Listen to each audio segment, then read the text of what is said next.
Hey guys, welcome back to the channel. This is story about what if Naruto is removed from the orphanage and trains stronger than ever before part 1. Before I start, please do support for more amazing content and comments for part 2. Do consider to subscribe my channel and share my video to your friends and check out the description as well. Let's start the video. He couldn't really remember when he had started coming here.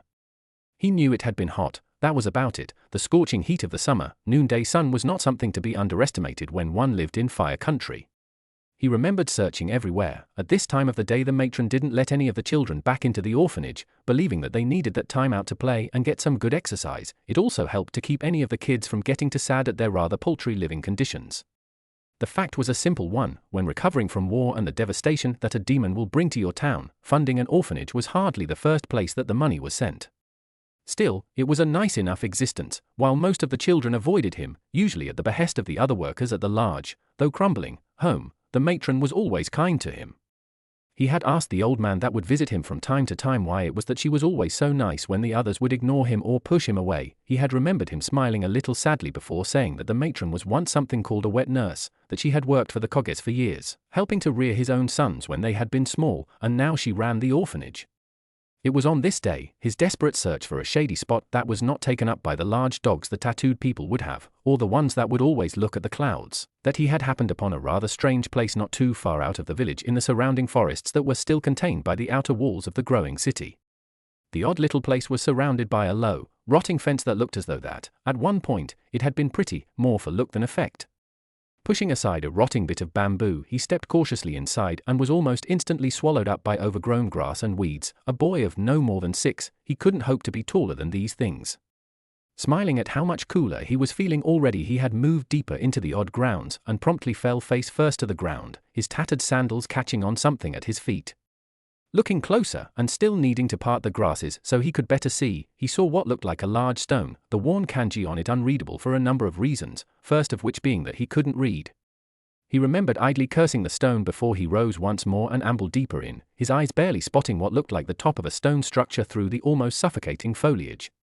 As he moved in, careful to dodge around the other stones that seemed laid out in something of a pattern, he came to the base of the structure, his eyes widening in shock at what lay before him. The whole of the thing was large, if worn. Its yellowed and rough stone showing that it was at one point a thing of beauty, water-worn and windswept effigies all but lost to time. However, it was the large door, flanked by odd statues that had caught his eye.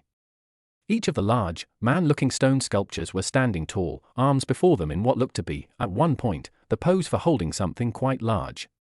The faces of the men were long washed away, but the odd hoods they seemed to have worn were still somewhat there, though he could see where they had been broken before being further weathered. Putting them aside for the moment, he peered deeper inside the doorway and smiled to himself. It was dark, cool, hidden from sight and hard to find. Perfect clubhouse. Casting one last look about the area, a brilliant smile lighting up his whisker-marked face, he dashed inside, almost instantly being engulfed in darkness and a comforting cool, slightly damp air. Letting out a sigh of contentment, he looked around the darkened room and saw that he couldn't see very deep inside at first, his eyes slow to adapt as he moved closer to the walls, his little hands coming up to run along the stone as a guide. Adorning the wall in many neat columns were odd pictures, most painted in badly faded inks and flaking stone inlay. Some images were of birds, others of people, some looked like plants or other animals or odd symbols. It was all more than a little strange for the young blonde. Slowly he moved deeper, this time being a bit more careful of the walls. The matron had always said, if it looked old, don't touch. Slipping his hands into hole-ridden pockets, he moved closer to a large picture that seemed to be in far better shape. It still had a lot of the same images on it, but he could at least tell that it was some kind of a battle. He saw men with odd hats and long, pointy sticks on horse-drawn carriages, rows and rows of people with odd clothing and bizarre things in their hands. The things were big when compared to the people, almost as large as they were in some cases. The parts they were holding in two hands were almost as long as their arms, with a strangely shaped, curved second half to them, kinda like the hooked knives that the farmers used, but they looked like they were holding them facing the wrong way. Moving a little further, he saw those same images. This time they looked to be fighting some strange creature. The thing was massive and darkly colored, something he couldn't hope to make out in the dim light, but what he did see was that it had 10 weird little tail things coming off of it. The images showed the men swinging the odd things, cutting pieces off of the monster as the ones in the carriages charged and stabbed at the legs. Another picture showed row after row of men with strangely curved-looking sticks with strings in their hands, sticks that could fire other pointy sticks. Pictures showed a huge number of the pointy sticks raining down on the beast. He couldn't remember being more excited in his life. Only the matron would read him stories, and even then she only told boring ones about dogs or living cookies. Right here before him was a giant picture book showing people fighting a real monster. Hardly able to keep his steps steady, he ran to the next picture and gasped. This picture showed the monster again, this time next to a bunch of strange-looking triangles and other buildings, some like the big tower in the middle of the village, only pointier, others like the faces on the mountain. The thing that was scary was he saw just how big the creature was compared to these buildings, and how small the people were next to them. The next picture showed the huge thing with its tails pointing all over, and a ball of fire coming from its mouth, destroying the buildings and killing the people. Naruto felt a flash of anger and sadness wash over him. Was this what these stories were like? They were supposed to be heroes beating the monsters, but all these people were dying. With a slight pout, he moved up to the next picture and gasped. There, standing on top of one of the weird, Hokage mountain-like buildings, was a really pretty woman, pretty like that purple-haired girl he had seen going to the academy and her red-eyed friend. This one looked like she had long black hair, a strange thing on her head like some of the other people on the carriages, but hers was even fancier. It looked to wrap around the back of her head and kinda fan out, and covered the top of her head completely, like when some of the kids would put pots on their heads and played samurai. At her forehead there was a picture of two snakes wrapping around each other to make a neat little symbol. She was wearing what looked like a long, white dress, like the people with the white eyes would wear. In one hand was a long stick with a snake on it, and her other hand had a big claw. She was standing on top of the mountain alone, all the other people hiding behind her as the monster came at her. That was the end. It was too dark to see more. The young blonde wanted to scream, it wasn't fair. How did it end? He'd never heard of a pretty lady being the hero in a story, now he found one and he couldn't find out what happened. This is the worst day ever. Kicking at the dust at his feet, Naruto slowly started making his way back towards the entrance, the doorway so bright that it was hurting his eyes. Squinting at the sudden pain, his foot caught something, making him spill onto the floor and let out a yelp as he scraped his knee. Rubbing the damaged limb vigorously, he glared at what he had tripped on. His eyes widened. A hall. Best clubhouse ever. With a massive grin, the boy sprang back to his feet, unmindful of his slight limp, and made his way down the side passage. As he moved a bit deeper, and seeing that the hall lacked all forms of lighting, he knew he wouldn't be getting far without risking getting lost in the surprisingly large building, never noticing that as he moved deeper the hall would tilt downwards. Just as he was about to give up his exploring for the day, he spotted it, something large and white that seemed to soak up what little light was in the room. There, before him, sitting on a large, slightly glittering chair, was the woman from the picture. Shock and no small amount of fear washed over him as he stared up at the woman, one hand still holding her odd staff, the other brought up over her heart and showing the long, two-pronged claw he had seen from the mural. Wow. Are you real? As his words echoed through the room, he felt a slight chill sweep over him, like someone had just rubbed ice over the back of his neck. Quickly casting a look around him, he crept closer to the throne. I saw your picture, you were fighting the monster, right? I couldn't see the rest, could you tell me what happened? As he finally got close enough to really make her out, he saw that she wasn't really there. Well, she was, but she was just a statue. Oh, I guess you can't, can you? Throwing up his hands in frustration, he sat down at the foot of the marble statue and let out a sigh. I wish you were here, I really want to meet a hero, like you, or the fourth Hokage. He was the greatest. He beat a giant fox monster and, giving a slight chuckle at his own antics, he let a smile linger. That had been the first time he had talked to her about things in his life, and it had become quite the habit.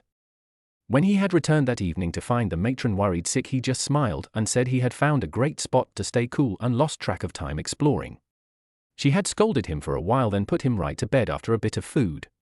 That was another thing he was always thankful for, she had always made sure he got enough to eat. The others that would run the food line, or sometimes just the bullies, would always take his good or give it to others. He used to complain about it, but after a while he had given up. Besides, when the matron would take him aside for his stories, she would have warm tea and some little cakes for him, and those were always better than the thin soup that they had to eat. Before he knew it, for years had passed, almost daily he would make his way back to his little hiding place, squirreling away all his little trinkets he would find, make or be given as the years passed, all of them back by the statue of his goddess. Well, after he had seen all the murals, courtesy of a small lantern given to him by the Hokage, he couldn't call her anything else. The last of the pictures showed the woman using strange rays of light and her claws to fight the beast, but she ended up being stabbed, it seemed, by one of the tails. As she lay at the beast's feet, there was another man that showed up, somehow trapping the monster in a large ball that was torn from the ground before it was thrown into the sky. The last mural, which dominated the far back wall, was of a scene at night, showing the moon. The whole of their city, if not her people, were in ruins. He knew there was something of them that had lived. This tomb was proof of that, but with no way of reading the script, or even finding out the name of the woman on the throne, then he was largely out of luck. At the time he thought it was a good, fitting name, Megami, and as the years passed it just seemed to grow so by the day. He was hoping that title would mean something today. Making his way through the overgrown grass once more, his head now visible above it, he made his way back into the tomb, down the corridors, whispering his greetings to the ghosts of memories that filled the halls. The dusty floors that had once muted his steps were now cleanly swept and carefully cleaned. Interspaced along the walls, away from prying eyes that may catch the light from outside, were more of the lamps that he had managed to buy or trade for over the years, setting them where it looked torches would have once stood. Making his familiar turn, he found what had, seemingly, always been there, his goddess he had found for years ago. "Hey Megami-chan, it's me again," taking a moment to light a pair of lamps, causing the large room to glow in the artificial light, and showing her in her true magnificence, he stepped closer before settling to the floor beside her, a lamp at each side of the throne. Once he had gotten light in here, he had been shocked at what he had found. There was the form of his goddess, perfectly smooth and immaculately detailed marble adorned in riches the likes of which he knew he would never see elsewhere in his life, sitting atop a golden throne that had been encrusted in jewels made to look like beetles, serpents and scorpions. Her body, seemingly, was once covered in cloth, as the statue was quite nude, save for her headdress and a section of upper armor, braces, belt and greaves. Her face itself had deserved immortalization, if he had anything to say about it. Perfect cheekbones, slightly tapered chin giving her an air that reminded him of delicate porcelain, a gently curved nose and a regal mouth that at the same time, he imagined, had the gentlest voice he could imagine. The chest armor was in a large half-circle made of straight bands, not unlike the feathers of a bird, alternating blood-red metal and some kind of green stone that he knew was valuable. The odd armor then swept up her throat in the same alternating bands. Her hair was cast in stone as well, a lusterless black that was well manicured and shone in the light of the room in brilliant contrast to the rest of her form, the black stone almost drinking in the light even as it shined. The crown she wore styled in the same fusion as her chest armor, though the solid green stone serpents caught the light in a way that made them seem a lighter shade. Wrapped around each of her arms were more of the snakes with two long belt knives. At her thighs had a deep, purple stone inset in the pommel and the hilt. The knife sheaths adorned in a shining yellow metal that he just knew had to be gold, as well as more of the black stone flanking a central strip of gold. Naruto pulled his knees to his chest, hugging them tightly as he rested his head on them, unmindful of his nicest set of clothing, dark brown pants and a black shirt the old man had bought him, getting dust all over them. "She's gone, Megami-can, she's gone, and now I'm all alone. The old man won't have time to come see me. The new matron kicked me out with just these clothes, and these I stole them from Kasa, the matron's room. They were her favorite hairpins." Naruto pulled the little set of jade combs from his pocket, one of the tines broken from the outer edge, probably from where they forced him from the home. The top of the artfully carved comb showed a single lily, inlaid with some kind of white stone. "Megami-chan, if you can you keep an eye on her? She was always really nice to me." Taking a moment to turn the little combs over in his hands, he rose and reached up to slip the combs just below the crown by her hair, the ornament staying and letting the lighter stone shine in the light reflected from her hair. "I don't know if she'd want you to have them, but you're the most important person in the world to me." Looking up into the endless black depths of the statue's eyes, the hollow void seeming to draw him in, he fidgeted. Is it all right if I stay here tonight? Till I can find somewhere else?" Taking the silence as an affirmation, he settled into the statue's lap and curled in on himself. Life, it seems, was just too cruel. Time has an odd effect on people. Some become more attuned to their surroundings and those they are with over the years. Others will gain wisdom, able to give you some of the best advice you can imagine, or possess a singular insight into situations. Still more will either become calm and cool, able to calculate and understand situations as well as people, but possessing a cold logic, uncaring of the human element. Naruto, over the next 6 years, he would gain a bit of it all. Empathy for those that were not unlike him, outcasts or those that have suffered so much that they just disconnect. Insight into situations and conflict that only an outsider can glean, and a calmness when he focused that would belie the large reserves of energy he possessed. This last aspect is what those in the academy would know him for. While he was no Noro, he did currently hold a solid position in the middle of the pack, something that was obvious to the teachers as the blonde would only answer half of his tests or not bother to throw all his weapons. He knew what he needed to pass, and he didn't want to draw any undue attention to himself. He was under no delusions that people were more than a little confused as to how he had survived so long after the orphanage had kicked him out. Eventually, the Hokage had found him, got him signed off as an adult and given an apartment as well as a stipend to live off on, but upon arriving he had made a decision and instead got a new teacher, a chunin named Iruka, to get him a few storage scrolls and quickly packed up everything he could and returned to the safety of the tomb. It was odd, ever since he had asked Megami if he could stay there it had seemed all the more welcoming, the light from his lamp seeming to reach that much further, the food he would cook would taste that much better. Not wishing to impose on his goddess, he set up his bed and things in another of the chambers that he had found in the structure. That was another thing that had really surprised him. Every time he went to try and explore, something new he would seemingly be there for him to stumble upon, new halls, tunnels, recesses or even whole chambers. In one place there were giant statues that reached the ceiling, each one bearing a strange, animal-like head, birds, dogs, lizards and snakes, 8 of them in total, each holding massive weapons that would decimate anything they fought. Another room seemed to be an armory of sorts, holding more of those oddly shaped swords. What he learned were bows and spears. Opposite of them were row upon row of shields and other smaller hand weapons. Throughout it all, he remembered the matron's words, "If it's old, don't touch it."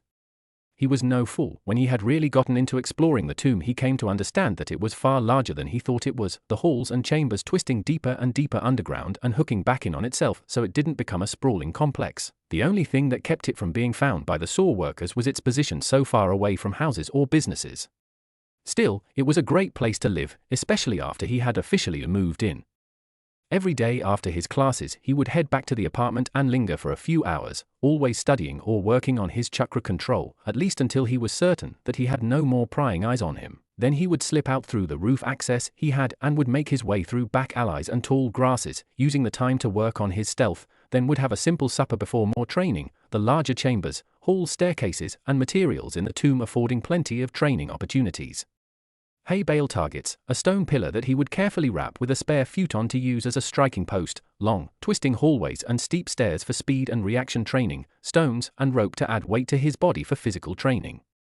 Indeed, the tomb afforded him all he needed. He had even found, in one of the larger halls that held more ceremonial-looking weapons, images on the walls that acted something like a manual, showing fighting styles both with and without weapons, quickly showing the blonde, albeit in an abstract fashion, how his stances should look, how to wield the large weapons as well as the small.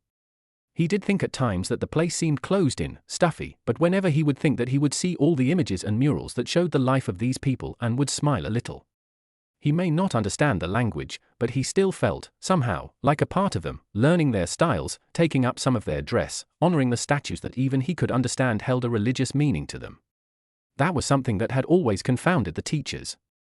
Every time he would rush home and seem to hit the books, never training physically, so how was it that he was getting so strong? Where did his fighting style come from? Then there was his clothing. Over the long years he had begun to adopt the calm, regal look that he had seen on the statues of the tomb, a look that was rather unnerving in one so young. Even the clothing had come to reflect his new mentality. Rather than wearing t-shirts and shorts, pants or even mesh shirts or jackets, he instead kept himself wrapped in a long, pale brown cloak, as though he were traveling through sooner, then when he got to class would take it off. Beneath it he wore a simple, white tunic with a curious half-cape over his shoulder, gathered at the chest with a wooden clasp in the shape of a scorpion, leavening his arms bare and showing the results of long hours of hard work. Simple loose pants tied at the ankles and a woven reed sandal finished off the odd look. The clothing was simple and shockingly effective. On one side it was a soft white linen, on the other was a deep black, shrouding him as he would need.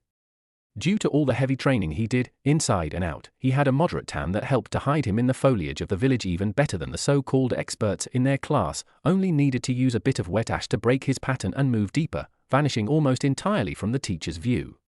So it was that he had become as much of an enigma as he was known. Finally the day of the graduation exams had come and he knew he would have little to worry about. The intensive training he had been doing using a variation of the leaf balancing exercise had ensured that he had enough control to use the bunshin. He had been one of the first to understand and use both the substitution and the transformation techniques. His variation was simple. He sent out a small amount of chakra into the sands that coated the floor of the tomb and would then slowly pull it back once it had infused the earth, pulling it with his chakra and keeping a small amount cycling through the area, keeping the sand or dirt clinging to his body before pushing it further up, eventually letting it cover more and more until he felt his control start to waver, then would push just that little bit more, forcing him to adapt and his control to grow, before he would move out of the tomb and drop it off. Then he did it all over again. day in and day out. All right Naruto, you're up, first the henge, then the kawarimi, then 3 bunshin. Yes, Iruka-sensei. Now just try your best Naruto-kun, go slow and try and relax. Yes, Mizuki-sensei. The pair that sat before him always mildly unnerved him, but they also never went out of their ways to bother him, something he was thankful for. First, he made a simple ram symbol, focused his chakra into a shell around him and willed it to take the shape he desired, in this case Mizuki-sensei, complete with the little rag he would wear on his head that sported his headband. Next he swapped himself with one of the logs provided for the class for their substitutions, though some part of him noticed that the pull was off, that it seemed to take more chakra than it should. Still, he poured more into it and succeeded with his swap and moved on. Last came the bunshin, something he had pulled off every time in class without fail, yet still, he felt that odd pull, that more chakra was needed than should have. A clone required a level of finesse that could be troublesome should he just pour more into it like he had with the kawarimi. Stopping his channeling of chakra for a moment, he looked to his teachers. Forgive me, Iruka-sensei, may I ask a question? Iruka had to hide the small smile that threatened to take over his features. Naruto had always been quite respectful of those that had earned it, and apparently he had ingrained himself to the youth when he had first been approached by the boy. He knew he had had a hard time of things, failing the first 2 years at the academy before his removal from the orphanage, and wanted to help the struggling student as much as he could. To his joy, the boy had taken to his lessons with a thriving passion, taking every session to heart and remembering things instantly that were taught in his first year that others couldn't recall with the help of their notes and the books. Of course, go ahead Naruto-kun.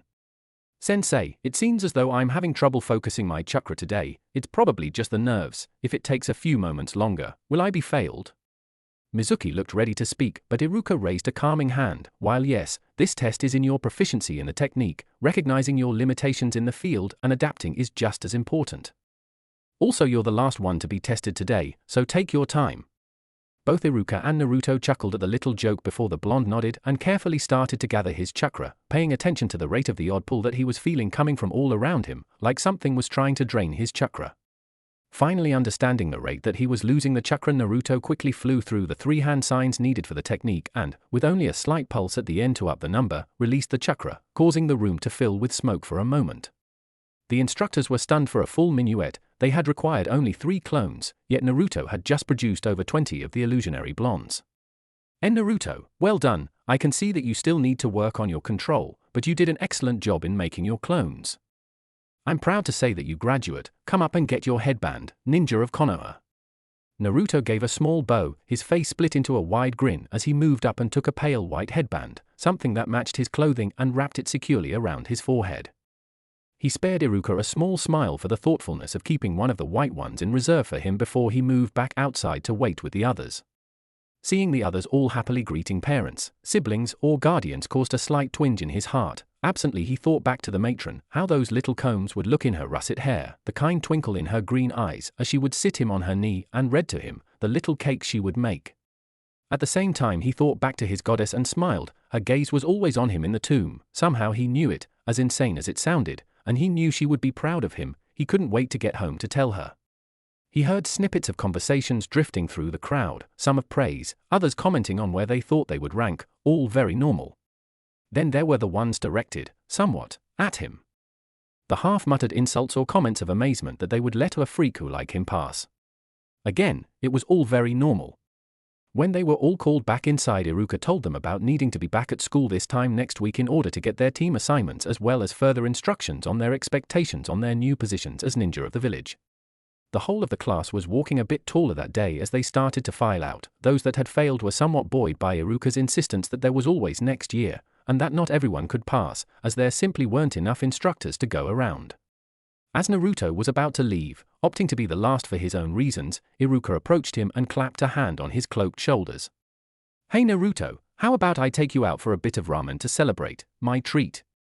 Naruto let a smile play across his features and gave a small nod. I'd like that, Iruka-sensei. Just let me go drop off some of my things and take care of some stuff. I'll meet you there in a few hours, is that all right? The scarred Chunin gave a small nod and patted him on the shoulder before they parted ways. Naruto, feeling the twinge of excitement for the first time in many long months, rushing back to his home, he made a show of lingering before moving to one of his many little escape hatches and started making a meandering path back to his goddess, mindful of prying eyes that were quickly taking note of his new head ornament and made a few extra feints, should people try and follow him, like on his birthday. Finally reaching his home, he moved cautiously inside, carefully sidestepping the traps he had lain and turning on a nearby lantern before moving deeper. Reaching the statue of Megami, he smiled, a radiant thing made all the brighter by the well-manicured room, the figure that dominated its center. Putting his things aside, close to one of the little hiding places just outside of the chamber, moved closer to the throne before dropping to one knee and bowed his head, arms crossing at his chest as he had seen some of the people in the murals do. Megami-chan, I've done it, the first step to becoming recognized, and perhaps one day, the leader of this village. I've become a warrior after all these years, and it was thanks to you that I could come as far as I have. You were there when no one else was, when I was seeking comfort from the villagers or the weather, when people were cruel to me, denying me food or affection, when the matron died. I promise you, Megami-chan, that I will eventually learn all I can about this place, and if I can, I want to bring our people back to the world. I swear it on my life, this one or the next, I'll find a way to make your sacrifice known. Rising from his kneeling position, he got a bit closer to the statue, a part of him thinking that it was smiling at him as his eyes were drawn to the small combs he had placed there so long ago, a flash of the original owner coming to his mind as he reached up and laid a gentle hand on the smooth stone cheek, his eyes going back to the statue's empty gaze before he let his thumb ghost over the marble. Letting out something of a heavy sigh, he stepped back and was about to turn and make his way towards Ichiraku's ramen bar when he heard it. A soft, almost unnoticeable click, then the sliding of stone. Looking back, Naruto was more than a little confused. In all his time here, he had yet to hear anything like it before. Yes, he had found passages that had seemingly been closed before, but this was wholly different. Looking at the throne for a time, he then started making a slow circle around it, looking for the source of the sound, part of him terrified that he had damaged it in some way. After making a full circuit 3 times, he then started looking around the rest of the room when he spotted it. There, just beside the throne and close to the ground, was a small handle jutting up from the flood of the tomb. He had to have stepped over it twice without noticing it. Cursing himself slightly, he looked back into the marble face before glancing at the handhold again. He looked back to Megami in confusion, questioning her about what he should do. Silence was his answer. With a trembling hand, he took a hold of the stone handle, he set his feet firmly and pulled. Slowly the stone started to move, a great grinding sound filling the chamber before a stone pillar just larger than his fist reached the height of his hips. Again, he looked to Megami and released the handle, his eyes widening in shock as he saw the stone grip slowly recede into the pillar. As the handle vanished back into the stone, the seam so fine that it could hardly be noticed anymore despite his careful eyes, the whole of the chamber gave a slight shudder, sending a large cloud of dust into the air. Coughing and sputtering slightly, Naruto struggled to see what was happening through the now hazy room, and to his shock the large throne had shifted slightly. No longer did it dominate the center of the room, but now it stood slightly off, as though something else should be in the chamber with it. His curiosity was rewarded when he saw a section of the large stone panels that dominated the floor slowly move aside and a platform arose. Naruto's eyes grew wide, for a moment unmindful of the dust that now stung at his vision, as he saw an elegant golden crown rise up until it was almost at chest height. The whole of the things was covered in a thick layer of dust and cobwebs, a husk of a single scorpion lying next to it. It was designed not unlike how Megami's was, at least in coloration and basic structure, but that was where the similarity ended. This crown lacked the twin serpents at the forehead, instead having something that reminded him of a rising sun in a way. What looking like 2 wings swept up and outwards, and set between the two was a circular disc of thin, orange stone that allowed the light to pass through it. The circlet portion and had the same red to green stone and metal that his goddess had, though the rising wings were styled in silvers, golds, and the same dark stone that made up Megami's hair. Naruto stood in awe of the crown for a time, admiring its beauty for an unknown amount of time. Slowly, he stepped forward and reached out for it before staying his hand. Taking a moment to undo his headband, he dropped it, utterly forgotten, to the ground before he took up the crown in shaking hands and turned it over and around, looking it over from every angle. "Is this for me?" Silence was his answer. With a surprisingly steady hand, he placed the crown on his head and gasped as a sudden heat rushed through his body. With his eyes screwed shut and grit teeth, he endured what felt like liquid steel being poured into his veins before dropping to his knees panting, the heat that seemed to linger within him settling into his stomach and mind, churning slightly as he slowly rose to his feet and reached up to the crown, to find nothing. Frantic, Naruto looked around the chamber before his eyes locked back onto the platform that once held it, then to the statue of his goddess, and let a sad smile overcome him even as a single tear rolled down his cheek.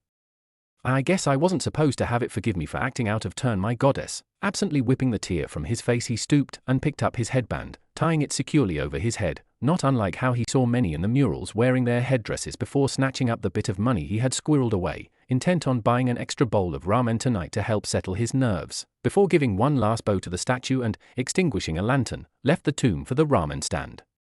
The whole of the night he had been dwelling on the strange occurrence in his home this night. It had made little sense. Had it even happened at all? There were no signs of the crown at all, though he still felt the slight tingle in his fingertips from where he held it, the weight on his brow of the metal and stone, the elation he felt at being given a gift by his goddess. Then the crushing despair of having it all taken away. The ramen had been largely tasteless to him this night. While it had never been his favorite food this night, it just seemed that much more empty. Maybe he should have tried dango. Still, the company had been nice. The trio had easily picked up on his rather somber mood and had done their best to cheer him up, all intent on what would make the rather upbeat teen seem so down. He just smiled and told them it was nothing before going back to his meal. He didn't get any extra ramen that night after all. His musings had been interrupted, however, when an ANBU arrived to give Iruka a set of orders, the whispered command making the Chunin pale before he quickly tossed some bills onto the bar top and rushed off. Apologizing for his abrupt departure, he quickly leapt to the rooftops and made a mad dash to the tower. Exchanging worried glances with Ayame and Tucci, he wished the two a good night and started making his way back to his home, unmindful of stealth at this later hour, especially considering that most of the ninja force was apparently scrambled for some form of mission, the civilians all hidden in their homes in fear of what may be going on. Reaching the tomb, he was just getting ready to head inside when he spotted it. The disturbed grasses that showed that someone other than him had been there. The light of the waning moon enough for him to see the clear signs of heavy footfalls that lay down the almost reed-like grasses that surrounded the tomb's entrance.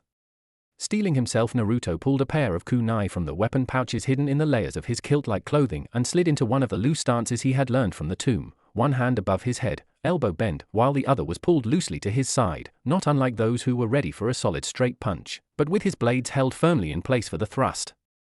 With slow, gliding steps he moved around the outside of the little graveyard and, seeing the direction that the tracks had gone, quickly moved after them, intent on finding out just who it was that may have discovered his home.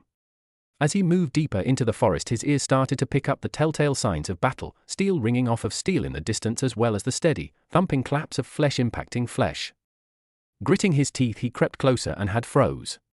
There, poised over Iruka with a short sword, was Mizuki, a set of massive shuriken at his back and a large scroll propped against a tree close by. I have to say, Iruka, you put up a better fight than I thought you would for a simple career teacher. Most of us only put up with those snot-nosed little shits as part of the duty, but you honestly like the little brats, don't you? Iruka grunted as Mizuki placed a foot on his chest, causing broken ribs to grind painfully in his chest. More than I ever did, you team. If anything, Mizuki's smirk grew. Are you wound me, Iruka-kun? Wasn't I you best friend your teammate? You're a traitor! With a lazy tilt of his head, the silver-haired teacher avoided Iruka's bit of phlegm, spitting. Is that all you can do? I expected more. Mizuki stooped lower and brought the short sword to the man's throat. Any last words? A small trickle of blood flowed from his mouth before a small smile graced his lips. Why, behind you? The traitor's laugh was long and loud. Seriously? Behind you? That's the best you can come up, wi. The man's eyes widened as he felt the steel slicing into his flesh. Just above his kidneys a pair of knives had found their mark. Staggering back, he turned and spotted the oddly dressed blonde, his hands passing back into his strange skirt and pulling another set of blades. You. Me. Naruto let fly with another pair, his perfect aim spoiled by the man tossing himself forward and rolling away. Even as he moved, he pulled one of the massive shuriken and brought it before him as a shield, the knives that had wounded him falling away with the sudden movement. Not for the first time, he was happy about the thick vest and how effective it could be at slowing blades and limiting wounds. What could have been a deadly blow was now little more than a nuisance that he knew he would have to treat before he made his final escape from the village.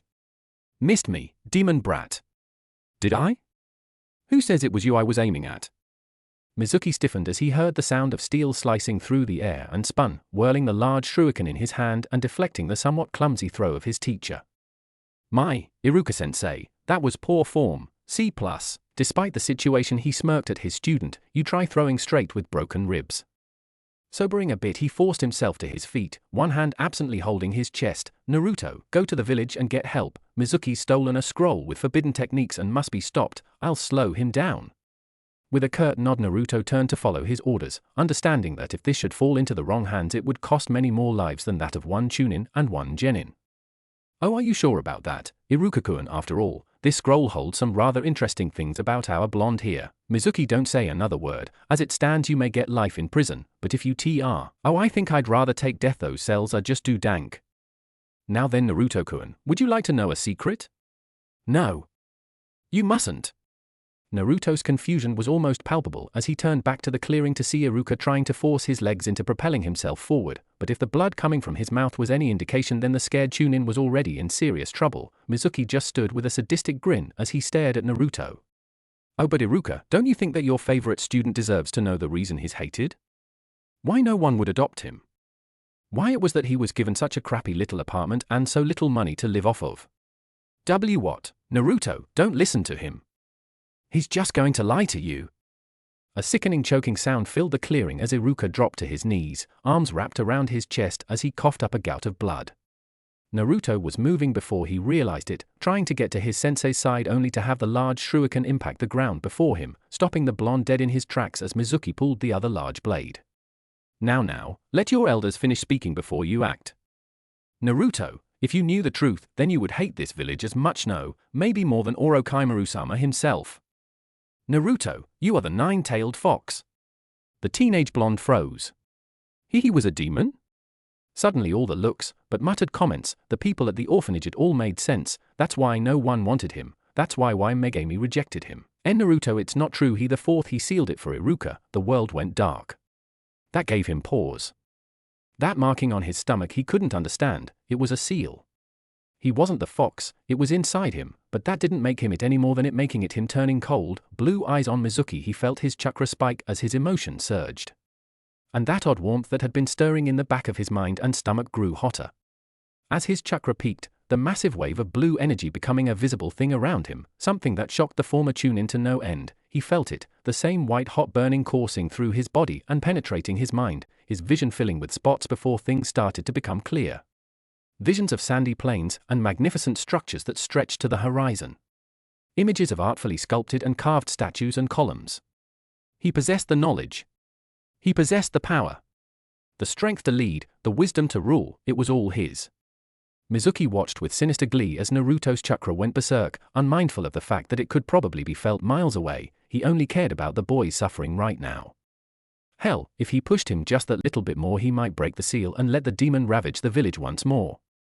Orochimaru-sama would be so proud. As he watched, idly spinning the shuriken as he debated on how to make Naruto go that much further, he saw it. The chakra that was visible seemed to pull back, rather than spiking around him and kicking up the earth and leaves around them. It instead seemed to surround him like a cold fire. Slowly Naruto rose from his slightly hunched posture, icy blue eyes locking on him before he rose to his full height. You, who would dare to use the sacrifices of another to fuel your own deeds, you who would injure friends in the name of power, you who would spit on your home for personal gain, you are an insult to all that you may have stood for, and those who would wear the mantle of traitor are forfeit. He quirked an eyebrow at that, a smirk playing across his lips. Oh, well spoken, but tell me, Genin, what will you do to stop me? There was no smile, no hard words, only a sense of pity around the blonde as he looked at Mizuki. I am no mere Genin. Where we are, I rule. With that, Naruto extended his hand. And all Mizuki knew about the world changed. The Chunin could only watch in mild confusion as Naruto extended one hand, the chakra coalescing and seeming to pull, making a brilliant blue sphere that reminded him of the legends of the Yondaime. Naruto then simply turned over his hand and let the ball fall. As the orb impacted the ground, he was startled to feel the earth shake slightly, a pulse of blue chakra racing through the landscape faster than he could even begin to react to. Looking around him for a moment, he grinned. Nothing had happened. Huh? Leave it to the mediocre boy to waste cra? Looking back up at Naruto, he was stunned. There, where the boy's headband had once been, was a very strange hat of some kind, a muted red and green thing that seemed to shimmer and waver as he turned his head, as though it wasn't quite there. Following his line of sight, he saw him looking at one of the little clearings, a largely bare patch that he had been sitting on trying to decipher some of the jutsu in the scroll before he had been so rudely interrupted. There, in the earthen patch, something stirred. Mizuki gripped his shuriken a bit tighter as something seemed to travel through the earth, swirling slightly, as though it were softening it somehow. When he felt it, a deep shudder in the ground once more, like something had broken deep beneath the earth. Sentinels at the portal of eternity, mighty guardians of the king. Arise! Mizuki felt the hairs rise on the back of his neck. King? Guardians? The earth shifted, and a carefully bandaged hand appeared from the ground. What are you doing? What kind of jutsu is th? Mizuki was cut off as a long, bronze blade erupted from now sandy soil, the oddly curved thing looking like a katana blade that was far too broad, curving back down to still be hidden by the ground. The hand that had emerged gripped at the earth as best it could, seeming to pull itself up slowly. More and more of the cruel-looking weapon began to emerge, then what looked to be a golden serpent, and a bleached white helmet. Mizuki let out a keening wail as he watched this thing pull itself from the earth. That wasn't a helmet. It was the top of a skull. More and more began to appear, thick, bronze armor, the body wrapped in tattered bandages that did nothing to hide the pale ones beneath it. A thick belt with a skull at its heart and something like a loincloth. Mizuki backpedaled quickly from the skeletal warrior that was now almost fully free before seeming to notice that he still had his weapon, his fear at the moment blinding him to all else before he suddenly felt the comforting weight in his hands once more. Quickly he snapped his wrist, spinning it quickly and turning it into a great saw before throwing it with all the strength he could muster, the thing rotating in the air and finding its mark. The sounds of brittle, shattering branches filled the air as the shuriken tore through the skeleton's chest, shattering ribs and sending the bronze armor scattering across the clearing, its arms falling away as its head rolled across the ground to come to rest before him. With a victorious cry he brought one foot down, shattering it into nothingness. Pathetic demon! You think something like this could beat me? I'm a Chunin. Nothing short of an army can stop me. Naruto just looked at him impassively for a moment before slightly nodding, an almost regal act. As you wish. Mizuki froze as he heard that same odd clattering and shifting of the earth before turning. There, standing in almost perfect military formations, were another dozen of the warriors, all holding the same, massive curved swords, each as long as they were tall, but each were held easily, as though they possessed all the strength in the world. As one, the skeleton stepped forward and began to spread out. Mizuki leapt onto one of the surrounding branches, watching as the things began to fan out, taking positions at the foot of each of the trees. One of them, this one holding his massive blade easily in one hand, the other with an equally large emerald green shield, moved up to the scroll that he still had propped against a tree. He cursed as the warrior dropped the shield to scoop up the scroll, quickly making its way over to Naruto. With a roar he pulled a brace of kunai and let fly. However, to his dismay, the iron darts only clattered weakly off the bones before falling to the earth. He would have to go bigger. Quickly the Chunin began to move though hand signs, Doton, Dories. He slammed his palms into the trunk of the tree, willing his chakra to race through the wood and into the earth. At once the newly churned ground seemed to flow, coming together and hardening before lashing out, forming several massive spears that pierced through the warrior and shattering him not unlike how his shuriken had. With a triumphant grin he pulled another set of kunai, ready to throw them at the blonde when he felt the tree he was on shudder. Looking down he felt his jaw hang loose, the entire trunk of the massive thing had shifted, the mark of a shockingly clean cut that had lain the tree low clear even in the dim light. Quickly the Chunin made to jump again only to gasp in horror, all the other trees around him were falling as well. One of the prime rules of war: if the enemy goes to ground, leave no ground to go to. His eyes widened at the voice whispering into his ear as he felt a foot planted firmly in his floating rib, the bone giving under the force of the strike as he was propelled to the ground, slamming painfully into his own hardened spears, only luck saving him from being skewered. With a growl he made to rise only to feel an icy grip on his wrist. Looking up in confusion he let out another whimper of pure fear, there, staring back into brown eyes, were the soulless black voids of a skull. His free hand came around hard, kunai still gripped tightly and pierces the bone cleanly through its odd circlet, the golden serpent falling away just as the head did. But still it did not let go. Stabbing again and again at the hand, he was only managing glancing blows when he heard it, the shifting of earth under feet. Turning slowly he saw them, the whole group, now almost 20 strong, surrounding him, their blades held high to strike. I will give you one last chance, surrender. I yield. A wise choice. Naruto looked to his men and gave a curt nod. At once the 20 warriors gave a sharp twist of the weapons in their hands, turning the blades to their backs before bringing all 20 down at once. Mizuki's cries filled the clearing. You have done well, my children. Gather the fallen and rest. I will deal with these.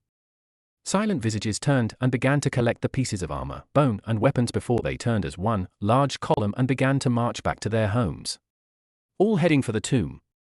Naruto collected the scroll quickly and slung Iruka over his shoulder in a fireman's carry. He spared a glance at Mizuki but knew he wouldn't be going anywhere. If he died, he died. They had a good idea where he was heading after his Orochimaru-sama comment. Wasting no time, he made a beeline for the village. First stop, the hospital. His debriefing had been an interesting one again, and again the Hokage had asked how he had managed to subdue Mizuki. Again and again he had told him that he had simply caught the man unaware while Iruka had kept him busy, that when he had seen the man trying to kill his sensei he had snapped and beat him mercilessly with a found branch. He never wavered from his story, so it had to be accepted. Though he did tell the old man had disappointed he was in him for never telling him about the Kyuubi. Something that the elderly leader was shocked that he had known, and silently vowed that Mizuki would die for revealing. He had asked, more out the desire to change the subject than anything, about what team he would be on. He had been told that after his impressive display with clones during the graduation that he had been specially requested to be under Kurenai Yuhi, the village's genjutsu mistress. Naruto had to fight the urge to smile at that. She was one of the pretty girls he had seen growing up. With a small smile and a nod, Naruto had turned to leave, only to be stopped by the third and told that he would be there if he was wanting to talk about his problems. Naruto gave a slight nod, but inside was annoyed that he would only now, after all these years, be willing to listen. He didn't need that. He already had someone that would listen, and better, would never judge him. Arriving back at his home, he walked directly back inside the crypt and froze. His trap had been tripped. The bladed snare he had fashioned lay broken on the ground, the trap having apparently missed its mark to shatter on the stone, the scythe-like blade in several pieces scattered across the floor. His heart froze. Rushing inside, he headed straight for the Megami's chamber. And instantly fell to his knees, tears rushing down his cheeks as he started into the room. The throne sat empty, the floor around it scattered with bits of broken marble, the elaborate riches gone and his lamps overturned, all save one that offered a guttural, flickering light as the little bulb tried desperately to hold on. He felt his heart clench tightly, the doors of his emotion steadily clenching closed. She was his world, yet someone, crawling forward through the stone shards, unmindful of the cuts appearing across his form as the stone bit deep, as if to accuse him of his failings, he reached his target. The strangely intact face of his goddess. With trembling hands he picked up the marble as gently as he could, running a thumb across its cheek once more as its pristine surface began to be covered with tears he wasn't aware he was shedding. His teeth clenched with shattering force. They will pay. His chakra flared. Another of the odd, blue pulses raced through the floors of the tomb, blasting away the dust and grime. Long-dead oil torches he had never been able to reach bursting to life and filling the tomb with gentle light even as things long still began to stir once more. Holding the face a bit closer, he saw that the way it had broken had left it concave and smooth, not unlike a mask. With a bitter smile he placed the shattered stone onto his face, using a small flow of chakra to hold it in place. Almost at once his tears began to flow through the once vacant eye holes down marble cheeks as he made a tight fist, part of him noticing the long-dead husk of the scorpion skittering closer to him before it moved up his arm and over his body. I made you a promise me. He looked closer at the throne, the odd script now as legible as his textbooks, and smiled. Zandri, I promised I would bring back our people, and I will, my queen. The Deshret shall rise once more, the dark beauty. The seductress. The blood-red rose. The ice queen. The red sunset. She had as many names as she did faces. It was a simple fact that all who dealt with women would learn, in time. Women had many faces. Joy. Anger. Sorrow. These were only three, yet in the world of ninja there were none that knew all the faces a kunoichi would possess. That reason was a simple one. Should they see them all, then they were destined to die. It was an immutable fact of the ninja world. She was called an uncommon beauty, and while she didn't ignore her looks, she also didn't try and flaunt them. If she had to judge herself, she would say she was a little too short in her mind, her hips a bit too wide, an unruly head of hair that refused to be tamed, and bizarre eyes that, in the right lighting, would scare even herself. There were few that would agree. Kurenai Yuhi was her name, and for once, she was having a good day. Very few men had approached her. Many of the civilian girls in the village were being a bit nicer for some unknown reason. She just got her first genin team, and there hadn't been a single sign of Asuma all day. Even Anko, her best friend, had been in an uncommonly good mood, something about having a new toy to play with. That always made her shudder. Ever since her problems with her former sensei, she was a bit too quick to cut, but at her core was still the same, fun-loving girl she had always been. It was just a pity that so few others could see it. Most seemed to think that she was a promiscuous woman due to her style of dress and panache for flirtatious behavior.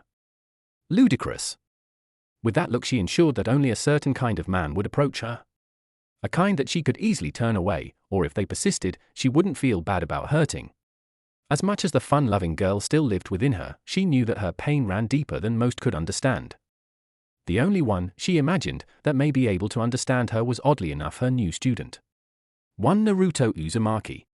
One more reason she was glad that she had gotten him on her team. With the joint training she had in mind for her little minion, she was hoping that they, or at least he, may forge a bond not unlike what she held with the woman.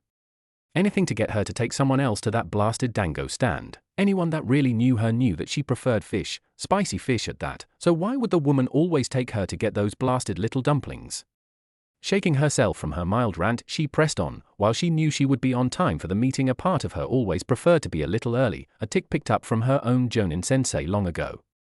Sparing a nod to the two ANBU at the gate, she made her way up the spiraling tower and to the Hokage's office, pausing at the door for a moment as her nose wrinkled. Asuma. Making a quick hand sign, she shunted chakra to anywhere but her nose, briefly feeling lightheaded as her ears started picking up the mumbling through the door, her eye stinging slightly and fighting the urge to readjust her clothing, the slight pinch of her bra standing out all the more with that extra bit of energy running through her. Knocking twice, she waited a moment before hearing the rather comforting voice of her Hokage, before entering and giving the older of the Sarutabis a smile. She didn't hate Asuma by any means, but the man needed to learn how to take a hint. If he was smoking, she wasn't going to give him the time of day. It wasn't like his father's tobacco, that she could honestly say she rather liked. The sweet, often cherry-flavored, off-blue smoke was something that was almost pleasant for her. However, Asuma tended to prefer the raw tobacco from AME. The rather industrial village had those pollutants seep into their leaf, and it was something you could smell and taste in the air. Something he would never take into account. She had done everything short of yanking the pack out of his vest and incinerating it to get the man to take the hint. Men. Kurniai-san, punctual as always, I hope the day finds you well. Yes, Hokage-sama. Smirking slightly, the elderly leader waved her off somewhat. Now, the meeting hasn't started yet, no need to be overly formal right now. You could take a lesson from your friend. I am a grandfather, and hope to get back to doing that properly here in a few years. That made a small smile form across perfectly painted lips. As you wish. If I may, why were we all called here today?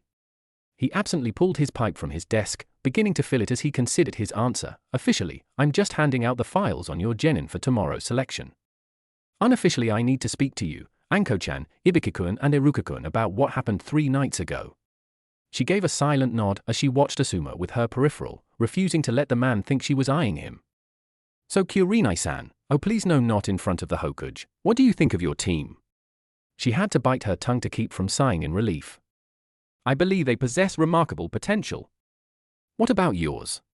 Idly he pulled a cigarette from his vest, the pronounced ting of his lighter echoing through the office before flicking the striker a few times as he considered his response. I'm currently going to be heading up the next generation of one of our more famous ninja trios. Honestly, I can't complain. Though I'm going to have to rely on their clans quite a bit, but you've got a weapon freak, a Hyuga, and the outcast. All 3 I think should have been last picks, but you had the first choice. Why pick them? Why not the Uchiha, the Haruno, or the Yamanoka? She ground her teeth slightly as she moved closer to the Hokage, the smoke already grating on her, though the apparent lack of faith from her fellow Jonin may have played a bigger part in that. My team, Asuma, is of little concern to you, though I suppose I'll humor you. I chose the 2 most promising kunoichi in the class, something I know you understand, as well as a boy that I believe was overlooked in the school due to a situation beyond his control. You saw what I did, making 23 clones like that is almost unheard of for a genin. If I can hone that skill into wide-range genjutsu, then he will be a force to be reckoned with.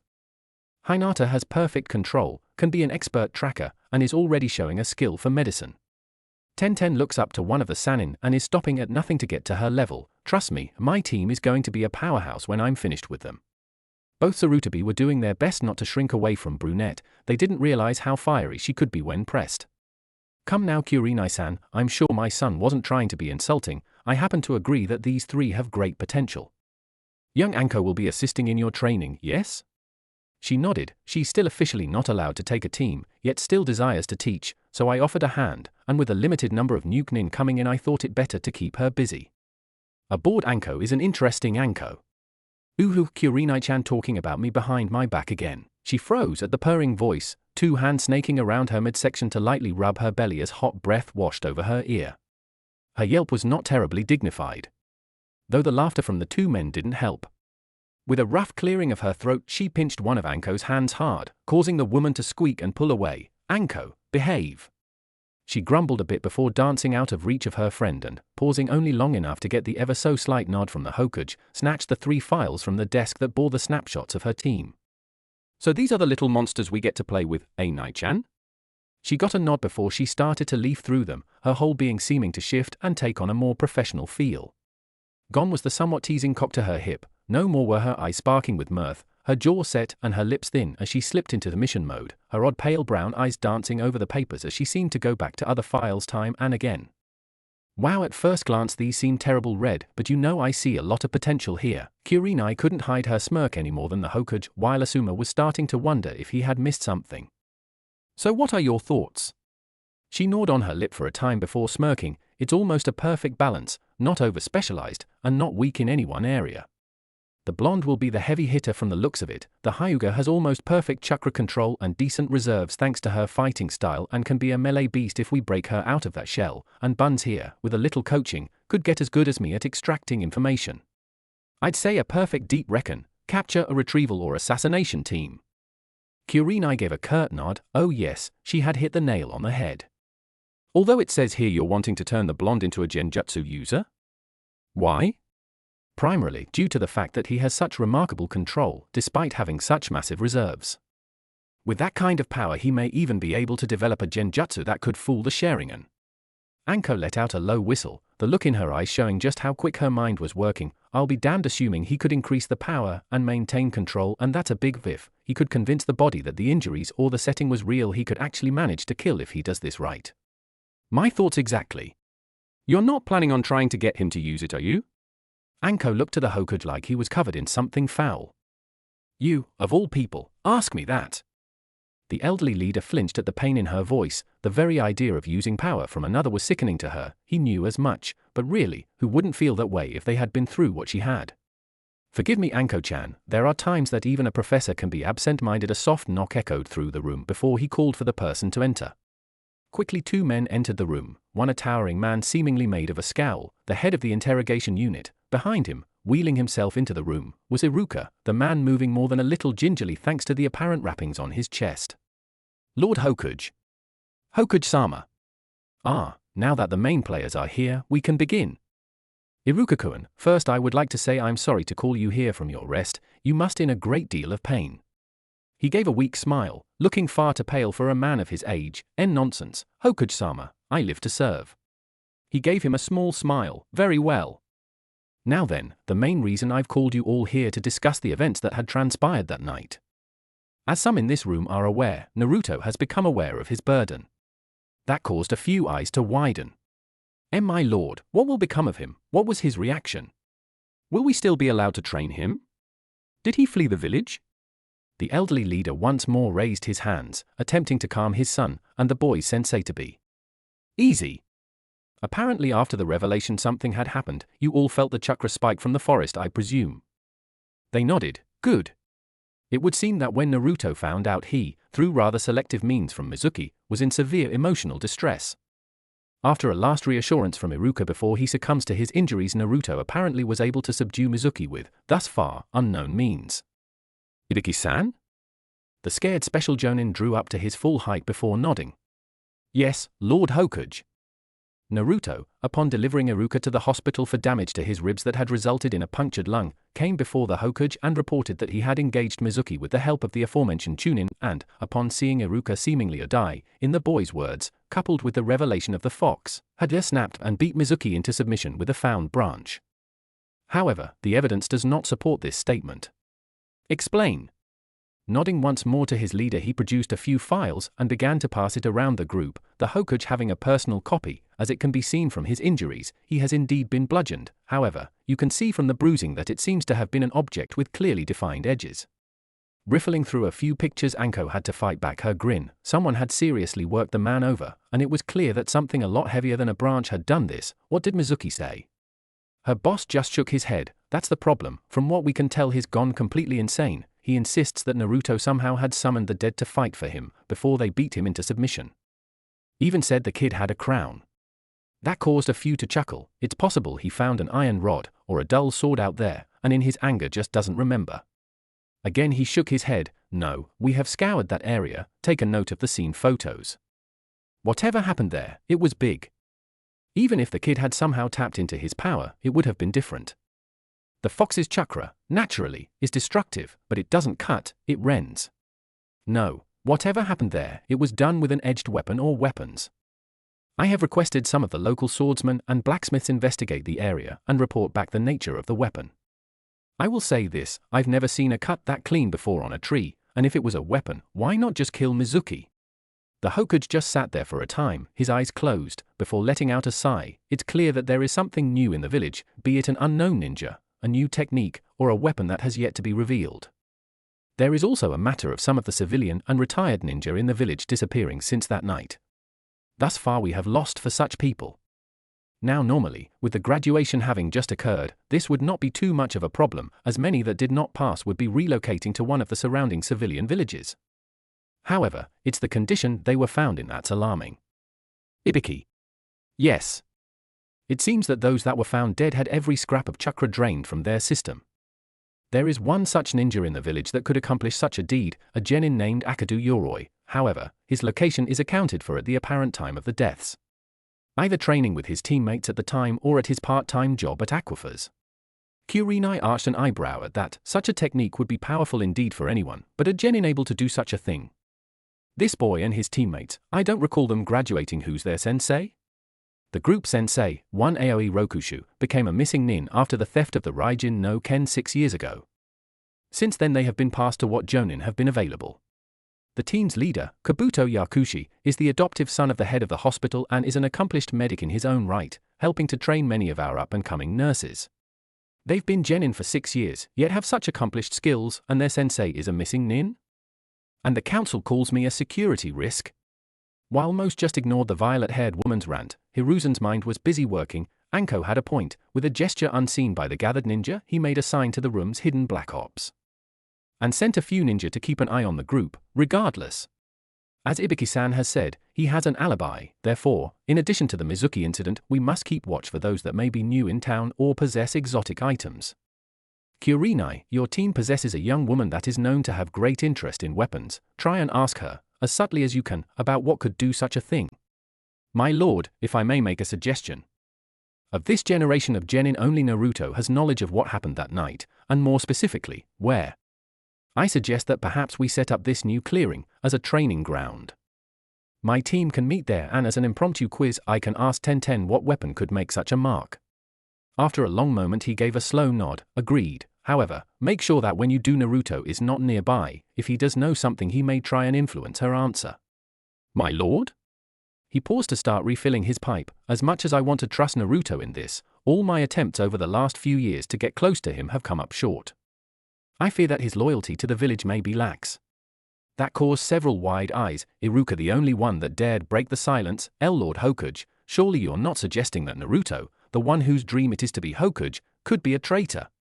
His features hardened, sharply reminding them all exactly who he was, not the kindly grandfather, but the fire shadow, and god of shinobi. Iruka-san, as much as I want to believe in Naruto, my first priority is to the village, and if he has become a threat to the people I am obligated to find out just how great it may become. You know as well as I do that he does not view me, or even you, in the same light that he once did, becoming increasingly distant to us. Anko's scowl seemed a sharp counterpoint in the room, cooling where the Hokages had been heating. He's a teenager for Kami's sake. We all pull away from our parents growing up, I mean come on. You really think that that little ball of fuzz that used to spy on Naichan and I on the way to the academy is plotting all our deaths? Before her tirade could grow any further there was a massive spike in chakra in the room, silencing all involved as they were crushed by the weight of the anger it held. Enough. Mitarashi-san, I know that you see this boy as a parallel to yourself in some ways, but the fact of the matter is that even using the crystal ball I cannot track him at all times. Either he, or some outside source is blocking our scrying attempts. Add to that he keeps loosing the tails that we put on him, and yes, I have to ask myself that. So you were having him followed, for how long? You at least had the courtesy of telling me. For a little kid like him, I'd bet that he just got paranoid as all hell and just started running and hiding as a reflex. You know what this place is like. At the best they ignore him. Mitarashi, you're dismissed. BU, dismissed. She snapped a hasty salute before turning on her heel and leaving a group of stunned watchers. Some couldn't believe how she had reacted, but for two, they were shocked that the Hokage had thought so little of the boy, them wondering what his father may say if he was still there. Unknown to them all, one old man was wondering just how true her words had been. The last 3 days had been unique for Naruto. Why, you may ask, was it just these 3 days that would stand out? That was simple. He himself hadn't so much as seen the sun once in all that time, something of a rarity of the blonde. For you see, when Naruto had finally chanced looking up from his rage-fueled moment, he had been shocked to see he was surrounded by withered husks of what looked to be the very people who had once lived in his people's past, those that looked to have stepped out of the walls themselves, though they had aged horribly. His gaze had drifted to each face in turn, the cracked features, the crumbling bandages, all surrounded by the faded splendor of what they once were. Each were knelt around the vacant throne, seeming to wait for him to finally acknowledge them. With a hollow voice, one that seemed almost as old as they were, he spoke. You, who are you? The first, this one seemingly once dressed more magnificently, a tarnished, yet still quite impressive headdress of turquoise and gold, his robes tattered and falling from his body even as he tried to maintain his regal form. A rasping hiss, a small cone of dust married with flakes falling from lips long devoid of warmth. My liege, what? Sire, what is your will? My will? We have awoken by your will. What are your orders? Naruto stared at the withered man for a long moment, after a time the figure shifting slightly. Even now Naruto could feel the faint weight of his crown, tendrils of knowledge snaking their way into his mind. Are you and the guards the extent of what lies here? Naruto now learned that the dead could indeed laugh. My liege, if we may, we can show you. For the next 3 days, though he was ignorant of the passage of that time, he was led ever deeper into the twisting tomb, rooms long sealed or hidden now open. The massive figures in the hall that he had once thought were mere depictions of gods were now alive, each saluting him as they passed, massive blades and stone arms making a dull crash as they slammed into their chests in a great EX. The training halls that he had sweated in so much were now filled with rank upon rank of warriors. Each were not as well equipped as the guards that had come to his aid, some part of him knowing that these had served as his true soldiers, those that made the backbone of his armies. That gave him pause. When had he ever had an army? Such thoughts were banished as he watched them pick up the aged weapons and armors, and almost lovingly they began to polish, sharpen and mend all they put their stripped hands on. Deeper still they moved, passing massive doors that, when asked, he was told contained the charnel pits where his legions had been buried. Others were the royal treasure rooms, still more were the armories meant for the kings, queens, and of course, the priests. One of these treasuries had been something Naruto couldn't help but stop at, something telling him, demanding him, to enter. Despite the protests of those around him, he cast the doors wide and strode in, his posture befitting a king. There, on an altar before him, was a great golden staff. The thing was thick, looking almost like a quarterstaff in some ways. Thought at the head of the staff was a massive carrion bird, its wings held aloft and showing that the feathers' tips were brought to a razor edge, the bird's eyes made of rubies, his beak forged of tapering crimson gold, giving the appearance of it having recently fed. The length of the shaft textured with feather upon feather. Priest, what is your name?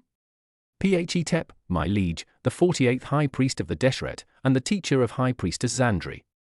Naruto paled. Xandri. Where is she? Is she here? No, sire. Her place is elsewhere. He deflated a bit. I see what of this staff then, I feel drawn to it. That, my king, is the staff of the Sky Lord, Alcazar I. He was the first to begin to revere the great carrion of the eastern oasis of Arnai. Since then we have made it a point to entomb several with each king, queen, and priest. These birds are holy, as they would cleanse the battlefields of the dead, preventing sickness and the fouling of the water. I've been meaning to ask you, you don't seem alarmed that you are well alive again. Again, the priests gave dark chorus chuckles, causing another blast of dust and dried flesh. You would naturally be curious, my young king, but it has long been known to the people that when we were needed once more that a king would call on our aid. Though we all prayed for such things to be unnecessary, we knew the day might come that we would be called away from paradise. Our allegiance is timeless, and we know that when the need passes that we will return to our sleep. Naruto's head bowed low as he gave small acknowledgements to each priest in turn. He was a bit comical to see a dead man surprised. For my part in this, I am sorry to have brought you back. To be honest, it was unintentional. I was just so mad I guess I lashed out without realizing. Please, understand, though I may be king in your mind, in mine, I am lower than you. I raised myself according to the reliefs, nothing more than a common soldier now I. Sire, please, whether it be by prophecy, choice or victory, you are our king, and we will serve loyally. You bear the crown, you would be unable to if you were anything but our lord. Without missing a beat, the gathered priests, 13 in all, dropped smoothly to a knee, something that didn't seem possible with their aged bodies, before crossing their arms before their chests, a sign of bondage and servitude to the king. What is your command? Giving a small smile, Naruto nodded and made a small gesture for them to stand. Tell me more of this staff. Sire, this staff is a symbol of leadership of Alcazar, but also served as a powerful weapon. Its blade was said to be able to cleave a sea of sand in but a single sweep, and the gaze of the great carrion would smite his foes with the raw, untamed heat of the desert. It is a formidable weapon. I see, most impressive, and what of the drawbacks? As you can see, my lord, it is quite large, and shines brightly in the sun, a fine thing for troops to rally behind, but for a single warrior, without shield, chariot or steed, it can be a glaring beacon to draw foes to you.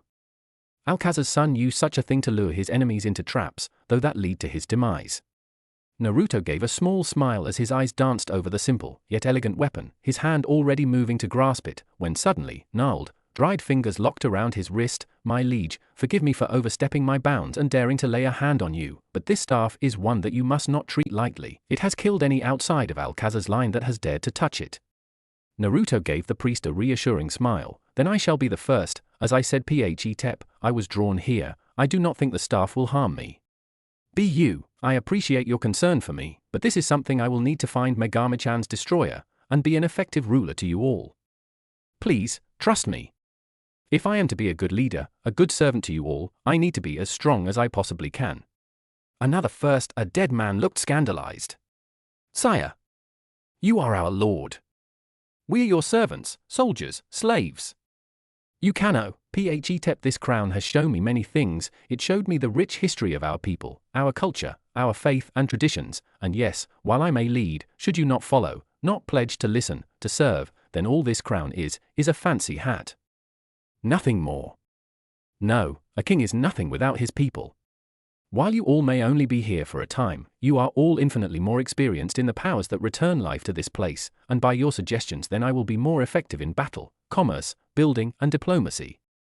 Without you all, I just have mindless soldiers. But if you're with me, and I listen, then we will have a force that will make the very gods envious of our splendor. While the sight was lost on him, several of those surrounding him seemed to stand a little straighter, their features losing some of their cracked age as his power pulsed and flowed through the temple. The eyes of the staff flashed. My lord, if you feel this way, why don't you listen to my warning? The staff, as I said, it called. What kind of leader would I be if I didn't listen? With that his hand extended. The tomb shook. For Anko, her day had been, largely, one of utter and complete shit. First, she gets into a fight with her surrogate grandfather over a boy she only ever saw in passing. Then the dango stand on the way to her home was closed, the little paper sign just stating cold. Then she had run across one of the little annoyances from the bar that never seemed to be able to take a hint. Really, she had decided to be nice once and buy a guy a drink after his sob story over losing a girl. Now he wouldn't leave her alone. Thanking the fact that they didn't teach the body flicker technique until you made special jonin, she was able to beat a hasty retreat. Though it was one of the last places that she normally wanted to end up at. A cemetery. Though it wasn't so much the plot of land, what it meant or what it contained, it was the fact that her intended perch had suddenly shaken violently, that coupled with the seal on her neck attempting to flare with the use of her chakra and the general chaos of trying to reorient yourself when you are coming back from such a jutsu, and the results were less than pleasant. A widening of eyes, a sudden sense of vertigo. A sudden pain in her forehead, and the humiliation of being face down, ass up, for all to see. One more good thing about cemeteries, there were never very many people in them, unless there was a funeral that day, and a funeral is something this place hadn't seen in 100 years. She quickly rolled over and sprang to her feet before looking about. The place was just as desolate as when she had first come here years ago, when she had gotten curious and followed the little blonde boy she had seen running through a back alley, and the way he had changed as the years passed. She was no fool. She knew exactly why Kurenai had requested her help on the team. She knew how the boy had been ignored over the years, always just a hair's breadth from the violence that the populace could exact on him, so much like her, in a way, that it was scary. Still, to choose to live in a tomb rather than an apartment, even if you knew that place had been watched, was a bit extreme. Still, she couldn't deny that it had been, apparently, a good change for him, if his looks and skills were anything to go by. While she had been curious, ungodly so, as to what was inside, she hesitated. She had seen the traps he had put at the entrance, and if her time in T&I had taught her anything, is that the simple traps were the ones you spotted. It was the ones deep inside that only trackers and field engineers could spot that would end you, so using a blind shunshin inside the structure was a no-no. The strangest thing about the whole situation, however, hadn't been the fact that she would watch the boy like this. It was the fact that after her event with her sensei, that these odd little excursions, the memories of this place, was all that she could hold on to. If it had to deal with the blonde, then she could remember it, almost with perfect clarity. She didn't have her mother's face, but she could remember him covered in dust leaving the tomb, then releasing the chakra and letting it fall to the ground. She couldn't remember childhood friends unless she had spotted him when they were out and about. It's one reason that she insisted on being so close to Kurenai instead of Yugao, despite her insistence that they had been closer than she and Kurenai had ever been. The boy that caught rabbits, the one that would drag a bolt of cloth into those shadow depths, make tools of stone, train until he bled, and more than anything, suffered in silence. The death of the matron of the little orphanage that he and Tenten had once stayed in had happened the same year that Orochimaru had betrayed the village, the same year that she had been branded. The same year that they both had changed. The blonde ball of joy and sunshine had become quiet and serious, and she had turned inward and tuned out all who she couldn't remember, save the Hokage. She began to walk alone, just like Naruto. So of course Kurenai had made a big stink about her helping in the training, and she, in turn, saw it as an opportunity to force Kurenai into buying her all the dango she wanted. Win-win. Still, in all the years that she had been in the village, she had never felt a quake like that. In all the time she had spent following the little boy, watching how he grew, she had never felt that kind of power come from him, or this place. Now she was intrigued, and an Anko who was in such a state could be a dangerous thing indeed. Finally, it was the day Iruka had been waiting for. Finally, after all these years, it would be over. Sasukacha would be gone. The only things that had bothered him more in his life as a ninja could be counted on one hand. 1. The fox's attack and the subsequent death of his parents. 2. The death of his teammate and crush Otsuko during his first Chunin exam. 3. Naruto's change from the bright spot of his day into driven individual he was these days. 4. And lastly, the fact his best friend and last teammate had tried to kill him. Beyond those moments, and certainly not as bad by comparison, was the Uchiha prodigy of the class. He had to fight back the urge to snort. Prodigy, what a joke. He can't even activate his sharing, and what kind of shit is the council trying to push on us? Hinata isn't considered such a thing, and she has access to her bloodline already, not to mention that she could best him in almost every sparring match. It had been one of the things that had irked the last Uchiha to no end, but the fact that he had cared more about ninjutsu had tempered things slightly. Still, all the boy ever did was brood his schooling away. Even before he had lost his family, he had been obsessed with catching up to and surpassing his brother. Now it had just evolved into a desire to kill him. It was all so tiring, and the most frustrating thing had been the fact that there really had been people that could have bested him in every way should they have simply have applied themselves. Hinata, Shikamaru, Shino, Naruto, and Tenten. Hell, if they had just gotten over their fanaticism, then some of his fangirls could have done the same. He would be the first to admit that being able to pull off the fireball technique at his age was most impressive, but one jutsu does not make a shinobi. Even the fourth, famed for the flying thunder god technique, was known for more than that. Still, the papers were processed, damage done. The boy's ego would inflate some, maybe knocking him out of his brooding state, and beyond that he had been hand-chosen by Hitake Kakashi, arguably the most famous ninja currently in the village. The boy would, or at least should, be thrilled.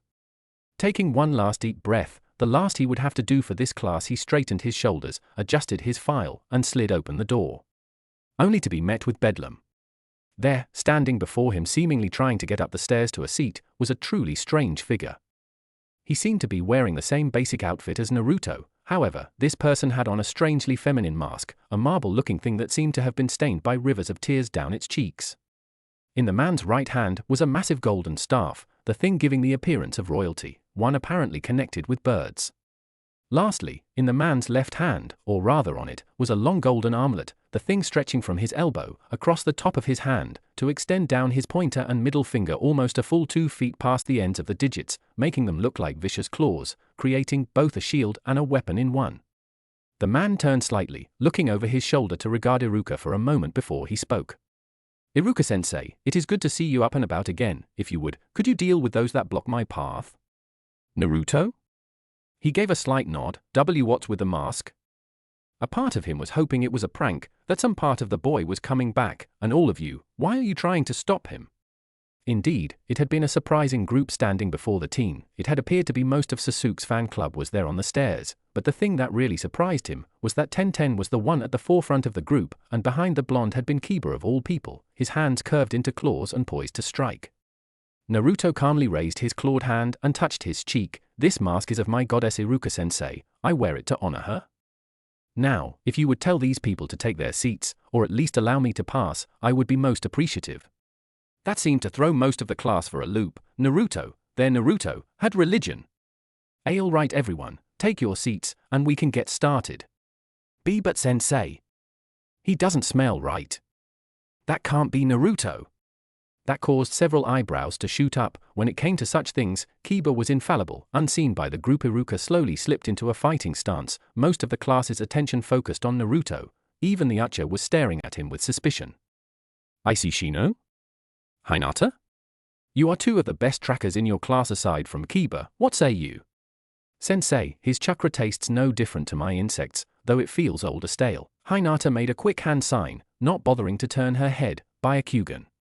Her body stiffened, then she let out a keening wail, causing most of the class to take a step, or in some cases a scoot, away from Naruto. Others seemed ready to strike. Before Hinata slumped forward slightly, her bloodline deactivating, Iruka was by her side in a moment, a kunai in hand as his eyes darted from the stunned girl to the teen that stood a short distance away. Hinata.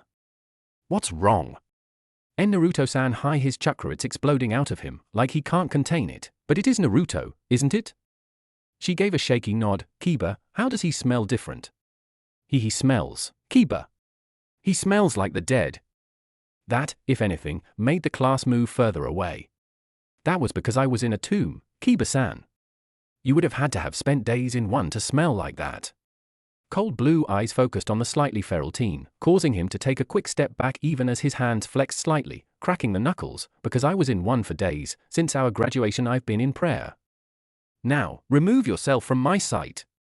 The class shivered, his chakra flowed, and the eyes of his staff flickered.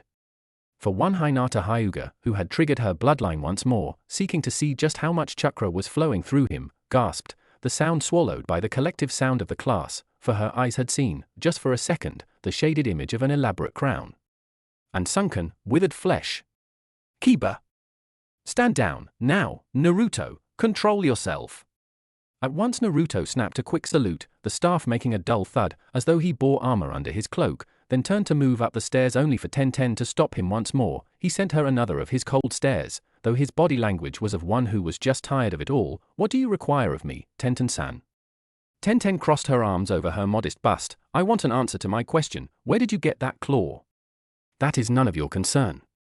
Her eyes turned pleading. Come on, you can tell me. What about all good times we had? His once relaxed posture suddenly turned rigid, his form regal, almost superior air surrounding him in an instant. What good times? You heeded the warnings of the orphanage staff and stayed away from me. You, at their suggestion, didn't attend the matron's funeral, and then never once tried to visit me. I owe you nothing. Now, I'm attempting to take a seat. The girl flinched as though she had been struck, and quickly moved to an aisle seat, her eyes downcast and her form wilted. Naruto didn't spare her a glance, just moved to his seat and sat there, looking almost like he was on a throne. Iruka looked at the two in mild surprise. He knew the two didn't really talk much, but that was more than a little cold, even for Naruto. Still, he cleared his throat before pulling the first file. All right class, from this day forth. Two people flinched as the last only seemed to narrow his eyes. I'm with him? I'm with Naruto-san? Tenten, and the Hyuga interesting. Your sensei will be Kurenai Yuhi. That made the blonde smile, unknown to them all, so the Hokage had allowed it. At least that's one person I think I can deal with. A woman. Excellent. No chance she'll favor the boy over us. Kurenai-sensei, the genjutsu mistress of the village. I fear I won't fit in that well here. The three were broken from their thoughts as a group of adults began to enter the room, the blonde in the back of the class standing the second he spotted the white bandages. Teammate, you're with me.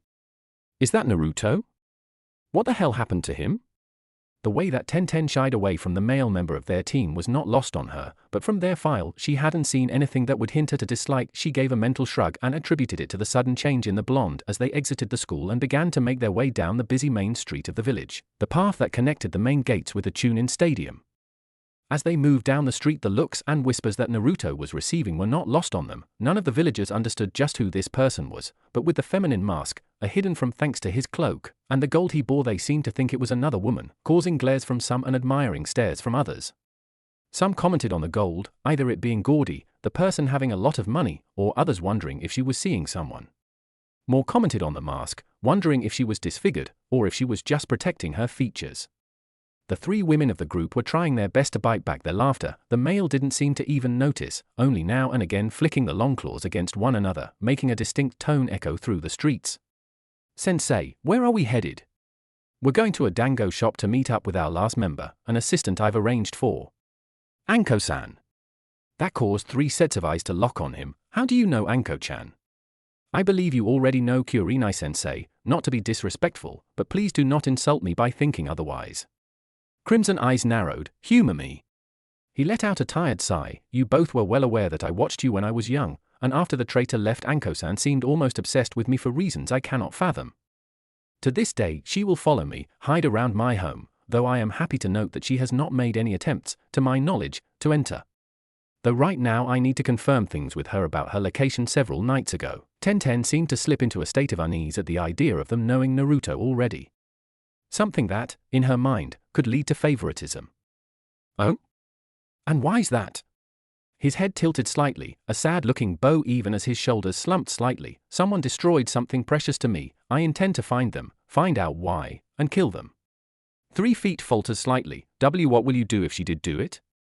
A cold sweat broke out across their bodies as icy blue eyes turned to them. "Then she will not leave the restaurant." For her part, Kurenai looked scandalized. "You would kill a comrade?" "If she did act against me, then she is no comrade. Would you dispute that?" The boy had a point. Honor duels were not unheard of in the village. If a person was wronged, then they did need a way to solve those issues without resulting to clan war or outright murder. Still, the idea of Anko of all people destroying something important to anyone aside from Orochimaru was almost unthinkable, unless it was someone she was playing with. I wouldn't argue with that, but I'll tell you now, it wasn't Anko. "Oh?" She got back from a mission only 2 days ago, and was given that time off to recover and replenish her supplies. The teen gave a slight nod before returning his gaze forward, his regal stride taking over once more. "I see. Still, you'll understand if I confirm what you're saying. I trust." "You don't trust our sensei?" While he didn't glare, he did stare at Hinata for a long moment. "Only a fool trusts a stranger blindly, Hinata-san." "But you said you knew them." "I watched them, Hinata-san. I thought they were pretty when I was young." Kurenai gave a mischievous smirk, time to see if he was just playing at being mature. "Oh, you don't think we are attractive now?" He didn't seem to fall for the bait, however. "As I said, you're a stranger, and physical beauty is the most fleeting, and the easiest to fabricate. It's meaningless, useless gilding on a weapon." Kurenai had to fight back a smile at that. A man after her own heart, though Tenten's snort was hardly ladylike, says the boy with a gold stick. She stiffened as those eyes locked on her once more. She had a feeling that if looks could kill, that she would be a smoldering smudge on the ground right now. "You were touted as one of the greatest kunoichi of our generation, Tenten-san," that is from Iruka-sensei's own lips. "Yet you judge something by appearance alone, something that can easily get you killed. You disappoint me, Tenten. I wonder, did you join to be a warrior, or just to chase some pathetic bit of flesh like so many of your peers? You were held back once already. I wonder, how much of a distraction did that year's Rukia provide? It was one Neji Hyuga, was it not?" That set the girl's teeth to grinding, her face flushing, either from embarrassment or rage they couldn't say. The fact she had failed her graduation test was a very sensitive subject for her. She had been unable to pull off the henge properly due to new seals she had sewn into her clothing to hold additional weapons, and it had cost her. And she would never admit to having a massive crush on the stoic, fate-obsessed boy. Not ever, you arrogant prick. Arrogance? Not at all. I'm making observations and asking questions. The fact that I am disappointed in my findings is simply a point I was making. Shut up. As you wish. That one caught her off guard. What? He didn't answer, only pausing to get the door for the girls and his sensei before following them in. After a quick glance around, Kurenai spotted her target and gestured for them to follow. As they neared, the purple-haired woman smirked. "Kurenai-chan. Meet. It's good to see you all." Anko. Meat? Her smirk turned into a leer. "Oh, buns, you're all meat, nice, tender, meat." Two seemed to shudder at her almost hissing, yet somehow purring voice, though the masked one was unreadable. Instead, he stepped forward and pulled the chairs out for the trio, surprising them further before accepting the gesture. Three minds echoed the thought of this being a good and nice attractive thing, and one thought nothing, as the boy seemed to hate her already in her mind, and was just going through the motions. For Naruto, he just calmly sat, his staff propped against his shoulder. "Well then, now that we're all settled, pick what you want to order and we'll do a round of introductions." All involved nodded and set about their orders, some getting dango, some soup, though for one he ordered nothing, simply saying that he'd already eaten, something that they doubted by the way he kept glancing towards the door. "Now then, let's get started. If you like, I'll go first. I am Kurenai Yuhi, Jonin sensei to you all. My likes are spicy fish, sunsets, and trying new kinds of drinks. I dislike those that will judge on appearance and cake. There's just something about the texture." She gave a little shudder. "My hope is to turn you all, my first genin team, into a powerful group that will leave a lasting impression on the village. My dream for the future, I wouldn't mind to settle down and have a family one day, though that is far away at the moment." The newly graduated students gave nods and smiles before all eyes turned to Anko. "What? I'm just the helper, you don't need to know about me." "Anko!" She let out an annoyed huff. "Fine, I'm Anko Mitarashi, Special Jonin and second in command of the T&I division. I like dango, sake, red bean soup, tea ceremonies, and my job." Her smile was not comforting. "I really don't care for pricks that judge without getting to know you, spicy food, and a certain traitor of the village. Hopes and dreams, that's for me to know." More nods before all eyes locked on Hinata, making her shift nervously. My name is Hinata H. Hyuga. I like cinnamon rolls, my little sister, and my cousin, and flower pressing. I dislike some of my family's practices and shellfish. My dream is to one day unite my family properly." Kurenai gave something of a sad smile, as did Tenten, though the others just nodded before facing the bun-haired Kunoichi, who let out a sigh. "I'm Tenten, no surname. I like learning about new weapons and styles, Tsunade-sama, fortune-telling, and dumplings." That made Anko perk up, and Kurenai smirk. "I dislike pickled plums, those that look down on women and think they're weak, and I'm really starting to dislike him." Naruto didn't respond. "My dream is to one day meet Tsunade-sama, and if I'm lucky, train under her." More smiles and nods. Then came Naruto. "I am Naruto Uzumaki. I like studying history, learning of my adoptive people and training. I dislike those that judge others without knowing them, and I'm currently hunting a person or a group who has wronged me and mine. My dream, to right that wrong, and be an effective leader." Anko's grin turned almost feral even as the others looked confused at some of that. "Oh, so the big strong man is going to lead us? Going for Hokage? Gender has nothing to do with it, and if I must be Hokage then I shall, though that's not the only option." That caused a few raised eyebrows. "You're saying you would leave the village?" He just gave Anko a neutral look. "Tell me, Anko-sensei, if you live in a place that would deny you your dreams, wouldn't you leave? Also, before you all get worried about what I have said, I know that I can't be a true ninja yet. If it were this easy to become a ninja, then our ranks wouldn't be as thin as they are, and the mortality rate would be much higher." "Why would you assume that?" "Simple. If all those among Sasuke or Neji's fangirls were truly made ninja, then I would expect there to be a marked increase in the number of funerals in this village, which is not the case." Only one nodded, as Kurenai and Anko didn't know much about the situation, though the mumbled "oh sexist bastardo" was picked up, and much to her cringe was answered. "You think me in the wrong, Tenten-san? You're telling me that if some of those girls went up against even something as weak as bandits that they would survive? I think they would kill maybe one, then freeze when they realized what they did, then would be captured, raped and murdered.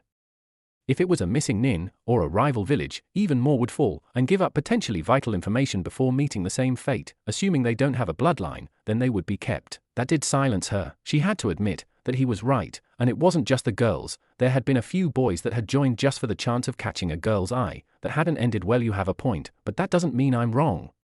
Nor does it mean you're right. So, when is our next test?" "Kurenai-chan?" "Yes, Anko-chan? I think I'm going to enjoy this team."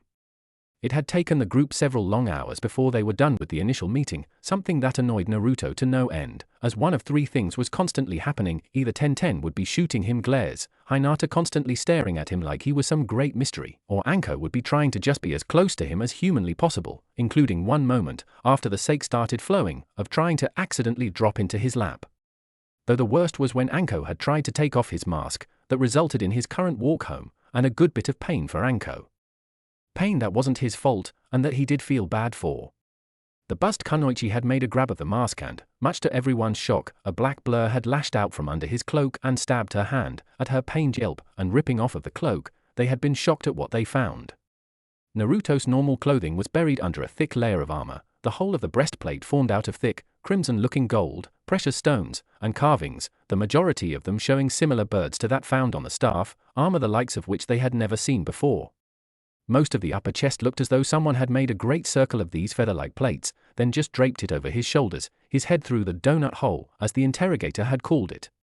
From there down it was a collection of my stylized plates that formed a kind of coat, ending at a skirt of sorts that went to his lower thigh, just above his knee, that was met with greaves that went from the kneecap to the top of his foot and ensured that, all in all, nothing from the neck down on the boy was truly at risk. Indeed, the only true bits of skin that could easily be seen were on his arms, and even then, only really the right one. When he was asked, he simply said that he was ready for the test. But that wasn't the thing that truly interested Anko. No, it was the rather large, skittering scorpion that was currently perched on his chest, its claws pointing dangerously at her as they snapped now and again. She'd made a new friend. Though, judging from the odd burning she felt in her limb, she had a feeling she needed to get to a doctor. Now. But hey, he finally got to go home, and with a parting message to meet at a remarkably close location to said home, he knew he would be able to get just a bit more sleep. The next day seemed to come all too quickly for him, however. The cool steel-grey dawn still something he was getting used to, as typically at this time of day he would be training deep inside his home. But now his men had taken to the halls, rank upon rank filling the area even as some of the chambers were being cleaned of sand, freeing more and more of the withered soldiers. Even now he wondered just how many slept beneath his feet. Shaking his head to clear it of such thoughts, he replaced his mask, took up the staff and stood at the tomb's entrance, taking a moment to hop, and with a quick hand grab, used the momentum to swing onto the roof the tomb's entrance. After a long moment of looking towards the horizon, seemingly waiting for the sun, he turned slightly, the staff already moving. A thin, almost unknowable line of blood trickled down one of the wingtips. Cold blue eyes met those of dark chocolate. "Tenten-san, to what do I owe this visit, and more to the point, how did you find this place?"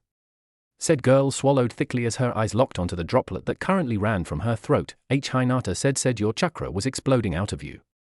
There aren't many places at this hour that would have that kind of power. That's how I found you.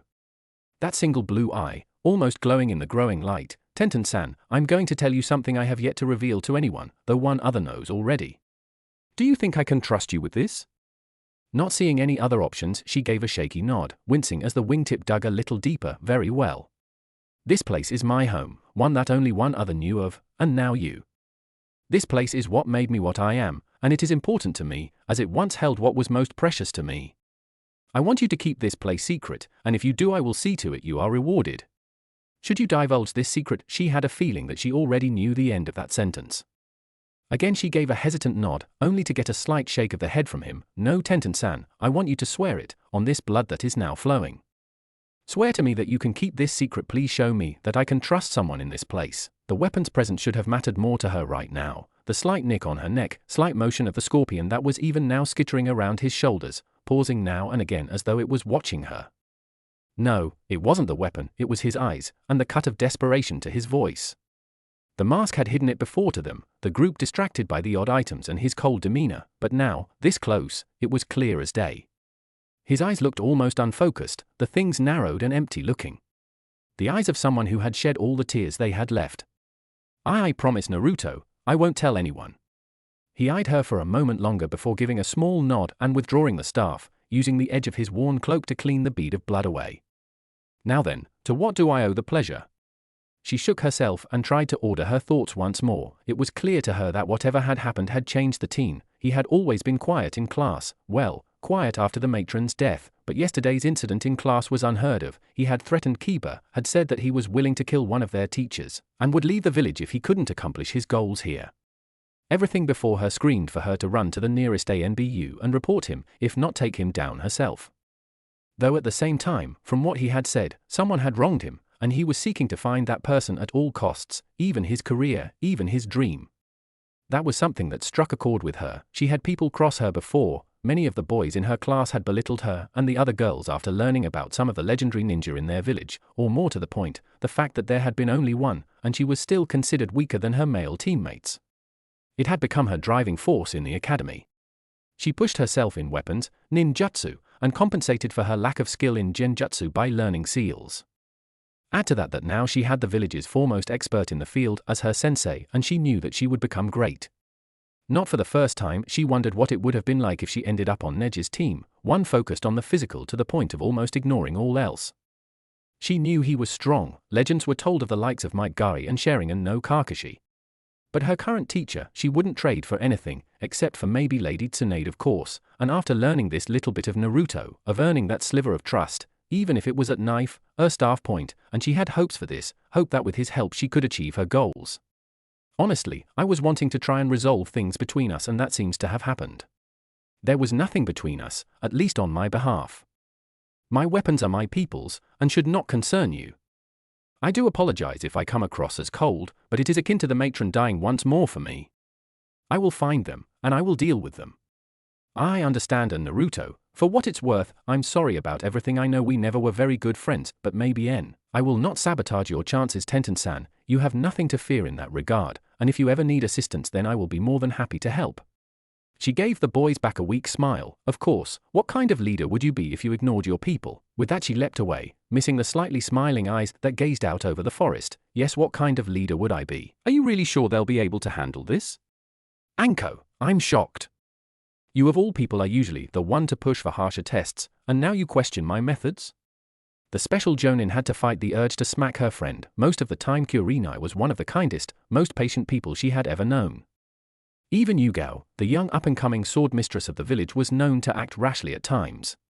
This is what set Kurenai apart from others. She could, and had, sat and wait for a target for days, hardly moving, using jutsu unconsciously to stave off some of the body's requirements for food, water, and waste, pushing the body to lasting beyond levels that most could dream of.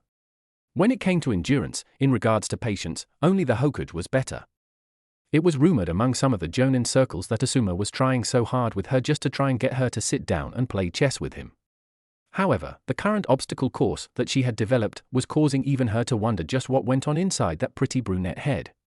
The course had a timing to it, one that she could pick out rather easily. She had earned her rank after all. However, for fresh out of the academy recruits there was a good chance that they could be injured, rather severely at that.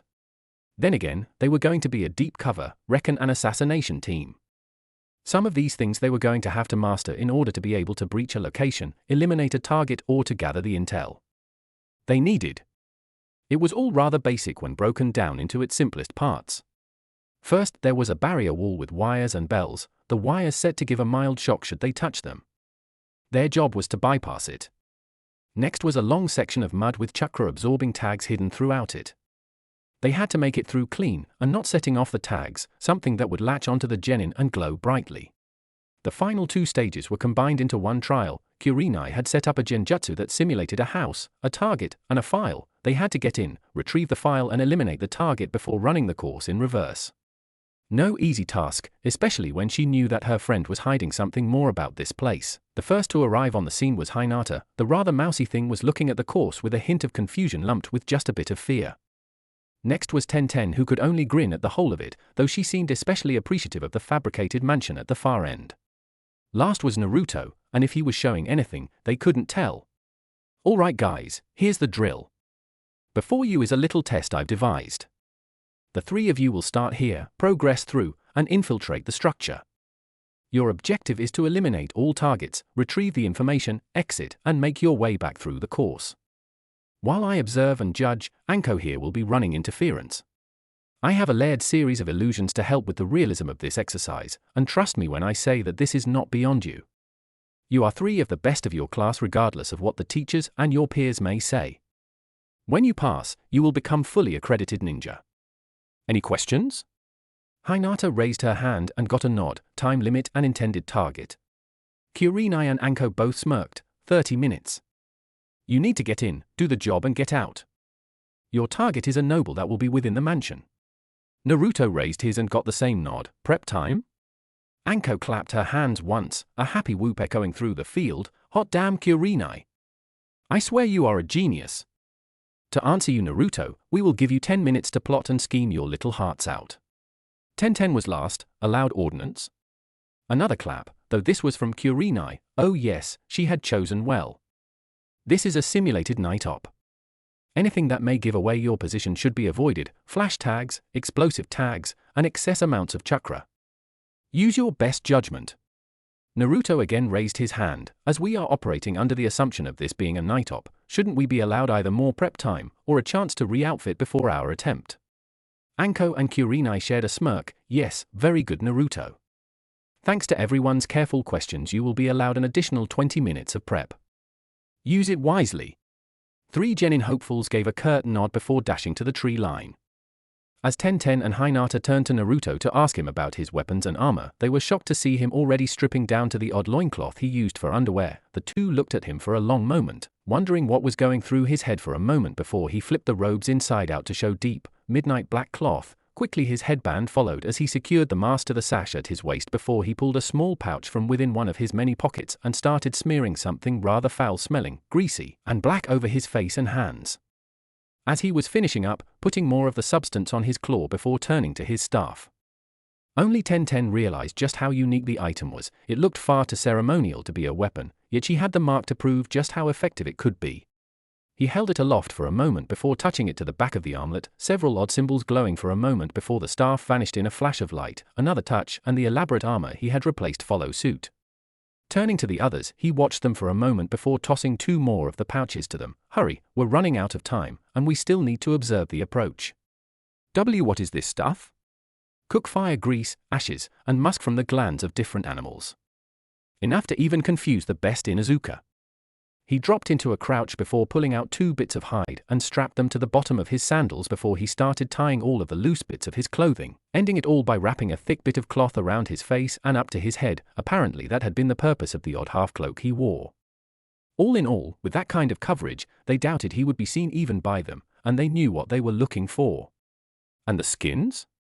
One's rabbit, one's deer, again, musked. Now hurry up. Hinata went to work at once, her nose wrinkling at the smell, but not denying how effective it would be.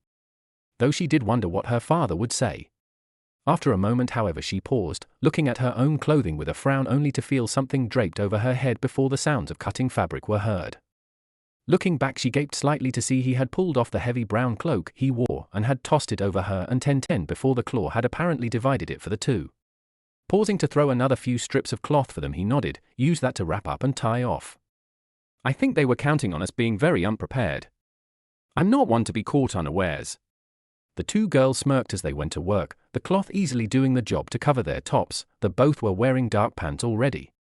Your claw's good, but here, I keep a small supply of these to use with a shadow blade technique I've been practicing.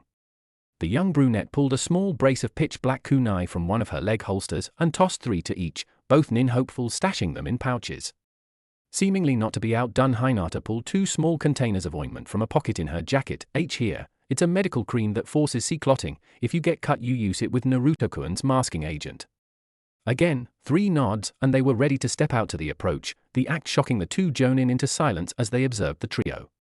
By far the most prepared looking was Naruto, his clothing seemingly made to be reversed for this role. Next to him, and with a rather quick-witted use of his cloak, were Tenten and Hinata, their clothing also streaked with some black substance to help break up their patterns. Not even that odd claw of Naruto's could be seen shining in the light. It was almost terrifying. The only things that really stuck out on the group were Hinata's bright, lavender eyes and Naruto's piercing blues, though his were toned down by the heavy cloth that covered most of his head. No genin should be this ready right off the bat, most especially not for a mission like this. Alright, you know the rules. You still have 15 minutes to observe before the approach. Take your position and I will activate the illusion. The 3 moved into position with a nod before Anko grabbed her by the shoulders. Kurenai, this isn't easy for me to say, but I love you. You had to have picked the most promising group that I've ever seen. How the hell did you do it? She gave something of a cocky grin, something that really seemed out of place on the woman. Patient observation, Anko-chan, nothing more. Well, if you're this good, I think you need to pick the teams more often. I mean, damn, if he had the armor, I'd say he was in AMBU. He already has the damn mask. She bit back a smile at that. Anko had a lyrical way with words at times. You better hurry up and get into position. Wouldn't want to keep her the meat awaiting. With a feral grin, she was off, and Kurenai had pressed a button hidden in her sleeve before she was running through hand signs. If 1010 had to use a single word to describe the last 10 minutes of the mission they were given, one that they had attempted to study before the word go, it would simply be annoying. At first, she and Hinata had thought this was going to be an utter failure even before the mission started, as Naruto's chakra was just as powerful as ever, yet the second they had gotten into position his signature had dropped to that of a civilian before they could even blink, something that left the two of them wide-eyed and gaping. When asked, he simply whispered something that sounded like 6 years of practice. The three eyed the new obstacle course that Kurenai had altered for them. Stretching out, seemingly to far, was a massive outer wall not unlike what encircled the Hyuga clan home. The thing looking to be a good 12 feet, sheer, and angled to give an almost total lack of handholds. From the outside of the illusion, Kurenai had to fight the urge to laugh. Anko was currently cussing up a storm due to the fact that she was caught in it too, making her seem utterly lost in a massive clan compound. It's the little things in life you cherish. Back inside, the two kunoichi had their heads together, whispering quietly, thankful for Naruto's clothing as the illusion had thrust them into a clear, moonless night. They could see the wire, the stuff looking barbed, to catch and tear at those that would try to scale it. Okay, first we need to, Tenten-san. They looked over to see Naruto kneeling beside the wall, his hands cupped to allow them to use him as a vault. We may not use chakra at the moment. I have another way for myself. The two glanced at each other before nodding and taking off at a sprint, planting a foot hand, and with his help they were over. Looking back at the wall, he saw the lines of the wire and, pulling a set of kunai, started jamming the blades into the plaster before he started his climb. Peering over the edge, he gave a quick hop and was in. The two looked at him in confusion. They had heard the blades and had an idea as to what it was. I know my own weight, and have done this before, given the lack of knowledge on my part. One acted as the vault. They gave quick nod as Hinata pulsed her Byakugan now and again to see what this may hold and winced. This will be a problem. The courtyard is a trap mud made to look like stone. Beneath it are explosive tags on pressure traps. There look to be two approaches, both heavily guarded. I can guide us, but we may leave a trail when we get inside. This mud is a problem. Any distractions will alert the target. Naruto, do you have more cloth? His eyes widened slightly as he started taking off the upper section of his robe. As every bit of skin was being exposed, he was rubbing mud onto it in a thin layer. He tossed the cloth to Tenten, who quickly went to work with a kunai to make 3 sets of foot covers. With Hinata at the forefront, the odd trio were able to make their way across, ever so slowly. Kurenai smiled as she saw the group go to work, not expecting Naruto to sacrifice his shirt like that, but the damage was done and now she was more than a little happy that Anko wasn't here. She seemed to have an unnatural obsession with the blonde, and if she saw him now, shirtless, ready to kill and skin slick with mud, well, even she had to fight back the urge to blush, so only Kami knew what Anko would have done. Still, they had made it past the mud trap, and right past Anko, who was still thinking she was on the other side of the compound, scouting one of the approach paths that she had laid out for her with the help of the friendly guards. The 3 genin looked at the structure again, using the sides of the standard kunai as a mirror to look into the lower windows of the building. The thick wooden beams were still going to bar their entry, but at least for now there was a way of scouting the lower floor. Hinata, where is the target, and is the package nearby? The package is in a room guarded by 2 men, both inside and by the window. There look to be 2 targets though, one on the main floor, one on the 3rd. What room is fancier? The one of the 3rd floor. Naruto shook his head at that. We don't have the luxury to pick only one of them to kill. Hinata, are there any others in the mansion? Guards patrolling the main staircase, most looked to be out on the grounds. She had to fight back a pained groan, her eyes were starting to hurt badly. Our best bet right now is to secure the package, then to take the uniforms of the dead guards. One will hold the room while the other 2 move to eliminate the targets. Both nodded before they glanced to each other. Who will stay behind? Hinata. B, you've used your eyes too much right now, and we'll still need you to get us back out. Stay there and rest, we'll be fine. She gave the bun-haired girl an appreciative smile, and with that the trio started skirting the side of the building, ducking now and again as one of the wall patrols came into view. For Kurenai, she honestly had to ask herself what the academy had been thinking when they had put these teen toward the bottom half of the class rankings. Already they had managed far better than she had thought them capable of. Instead, they were acting like this was no mere test, but that they were already ANBU and moving in for a proper, high-profile kill. Well, ANBU would have better means, yet still it was admirable. 3 shadows, unseen by 2 men, flitted by the window. Oh, I said to em, erect em? Damn near killed em. The man beside him let out an annoyed sigh. Hero, seriously, you have to stop with the jokes, just once, can't we have a quiet shift? A long, pregnant silence was his answer. Again he sighed. Look, sorry, it's just my wife has been. He turned to his partner, ready to continue his own tale only for his eyes to widen in horror. Long, glittering wires were wrapped around the man's throat, his eyes wide in horror, the whites replaced by blood as the wire sliced his throat, the wooden bars of the window acting as the tether that was keeping the man upright. His mouth opened to shout the alarm, yet no sound came forth, a dull pressure in his side, the only clue that he had already been killed. His mind simply had yet to realize it yet. 2 blurs, and the wooden slats that made up the bars of the window were gone, and 3 forms ghosted into the room. Impressive weapon, Naruto-kun. Noting he 2 very small holes in the wall where the claws had slipped through the plaster as though it was butter. He gave a silent nod before moving slowly to the package, the long talons running through the air above the thing before he froze. Wires 1010, do you see where they lead? Hinata, pulse your bloodline once more to ensure these are the right documents. The 2 gave a curt nod as they went to work, Hinata stepping closer to look at the papers within only to freeze just like Naruto had. Explosive notes. 1010 had traced the wires to slightly raised platform. It seemed if the wires were released the panel would depress and set off a secondary trap. Move back slowly. Hinata, did you see any special walls, a safe, anything? She gave a silent nod, whispering safe even as Naruto had moved back and started removing the uniforms of the guards, thankful for the wooden half masks that covered their faces, the things in a slight lion motif. All right, Hinata, take a moment to rest, Naruto and I will move to the other targets. After you've rested, start on the safe. She gave a shaky nod as her teammates slipped on the uniforms, took up the spears that the soldiers had used and slipped out into the hall. Kurenai gave a low whistle as she saw the 2 deal with the guards. Granted, they were only illusions, but it was still one of the more realistic ones she had used from one of her own early missions. Tenten's use of the wire was masterful, and the pure power that claw had demonstrated, even if it was all fake, the mind should have still added the resistance of the weapon to the wall. So either he had never used it on a surface before, or it really was that sharp, both very real possibilities in this instance. She watched with a smirk as the 2 moved to the first room and started chatting with the guards. Time for one of the first real trials. Hero. Oh, thank Kami. Tell me a joke or something, talking to Riku is like arguing with a wall. Said man. Riku just scowled at his partner. Hero's eyes smiled as he thumped this man next to him, unseen by all. Hero's throat muscles were working slightly before speaking. Can't be worse than fucking his wife, damn, I think a sheep would have been more eager. That set the 2 to laughing so hard they doubled over even as 1010 gave him her best scowl, one not entirely fake, before they delivered a harsh chop to the backs of their necks. Really? A sheep? It worked. Slip inside and deal with the target, then we'll put these 2 in with him and move upstairs. Kurenai herself was almost doubled over. This planned problem with the test had almost utterly backfired on her, as when she doubled over so did her illusions, allowing them to disable them easily. She didn't know where Naruto had learned voice control like that, but she had a feeling it was a way to help make sure he could buy things in the stores. She knew quite well how the team was ignored, so masquerading as another was a good option. 1010 gave 2 quick taps on the door before Naruto was in, dragging the 2 guards with him. Target eliminated. How? Throat. Why?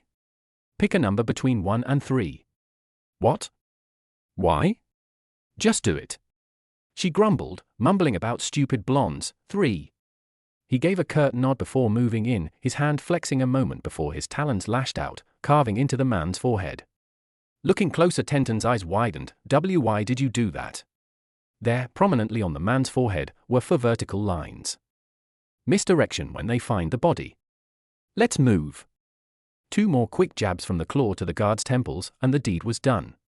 Tenten looked at the blonde with more than a little fear. She knew, on some level, that this was all a test, a trick, but the way he had so casually dealt with the guys, while framing another village, it was shocking. She gave a silent nod before they moved back out into the hallway. Now the Jonin was truly flabbergasted. The killing of the guards was easy to understand. They knew going into this that those were illusions, but the attention to detail in trying to frame another village was just pure genius on the blonde's part. In her mind, even if they failed at this point, they would pass. She saw that Hinata had already gotten the safe open, her eyes letting her see the tumblers locking into place as she worked the combination lock before taking a seat by the window, taking the chance to drink a bit of water before just sitting with her eyes closed. Okay boys, time for the guard change. What, hero? Why are you relieving us?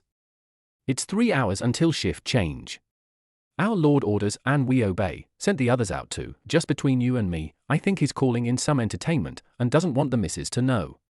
The four chuckled at that before nodding, though they looked confused that they weren't following them out. At that 1010 spoke up for the first time, her own voice dropped several octaves. We're just going to let the double know that we're heading out, don't want him thinking there is anything wrong, sounding the alarm and letting the whole clan know.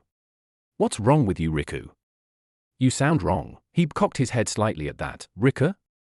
He's already left. Damn, you can't tell the difference between us with these masks? The man gave a small laugh. Sorry, Suk, had to check, you just sound off. Hiro let out a laugh and clapped Suko on the back. He's screwed up with the wife again. That made the two wince. Oh man, sorry, Shiori's beautiful and nice and all, but man, I don't know how you put up with her temper. He shrugged. The makeup sex is great. That set them all off again before the guards moved off and Naruto shot 1010 an eye smile. Well done. She returned the smile and the two were off once more. Another dirty deed, another carved symbol, and they were back to the room with Hinata. The duo smiling upon seeing the package sitting in her lap as she rested. All right, job's done, let's go. Hinata, do you think you will be all right to get us out? She gave a nod. All right, let's move. After a quick look outside with the edge of a kunai, the three slipped back out into the night, the package held firmly in hand. Unknown to them, a set of pupil-less brown eyes were watching from around the bend. With a small wave the person gave their signal. Then everything went to hell. Currently Hinata was doing her best to dodge half a dozen large snakes, each almost the size of a panther. All thoughts of stealth were thrown to the wind as they were in a mad flight from the scene of their crimes. Right now 1010 was busy with several of the guards who had shown up, wires ensnaring spears, kunai and shuriken lashing out to slice the heads from weapon, strike tendons and sever arteries.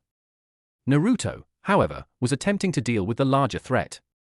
Currently he and certain violet-haired jonin were engaged in a shockingly deadly-looking exchange, both weaving back and forth in the thick mud as though entwined in some perverse dance. A kunai flashed, looking to catch his cheek only to be sliced in half by a dark claw. A low, sweeping kick that sent up a small wave of mud even as she tried to take the blonde's foot out from under him. He hopped into the air, but it wasn't enough to save him from getting a face full of the muck. However, the thick cloth saved him from the worst of it. Still, it was enough to cause him enough pause to let her tackle him bodily to the ground. You know, Naruto-kun, it would be a lot easier if you just gave up. I could even guarantee you a place in our ranks. Cold blue eyes met earth and groaned. You truly think that I would abandon them? Her body stiffened as his talons pressed lightly against her throat. Oh, but they think so little of you. Do they even remember your last name? Your favorite color? Do they even know where you live? What your life was like?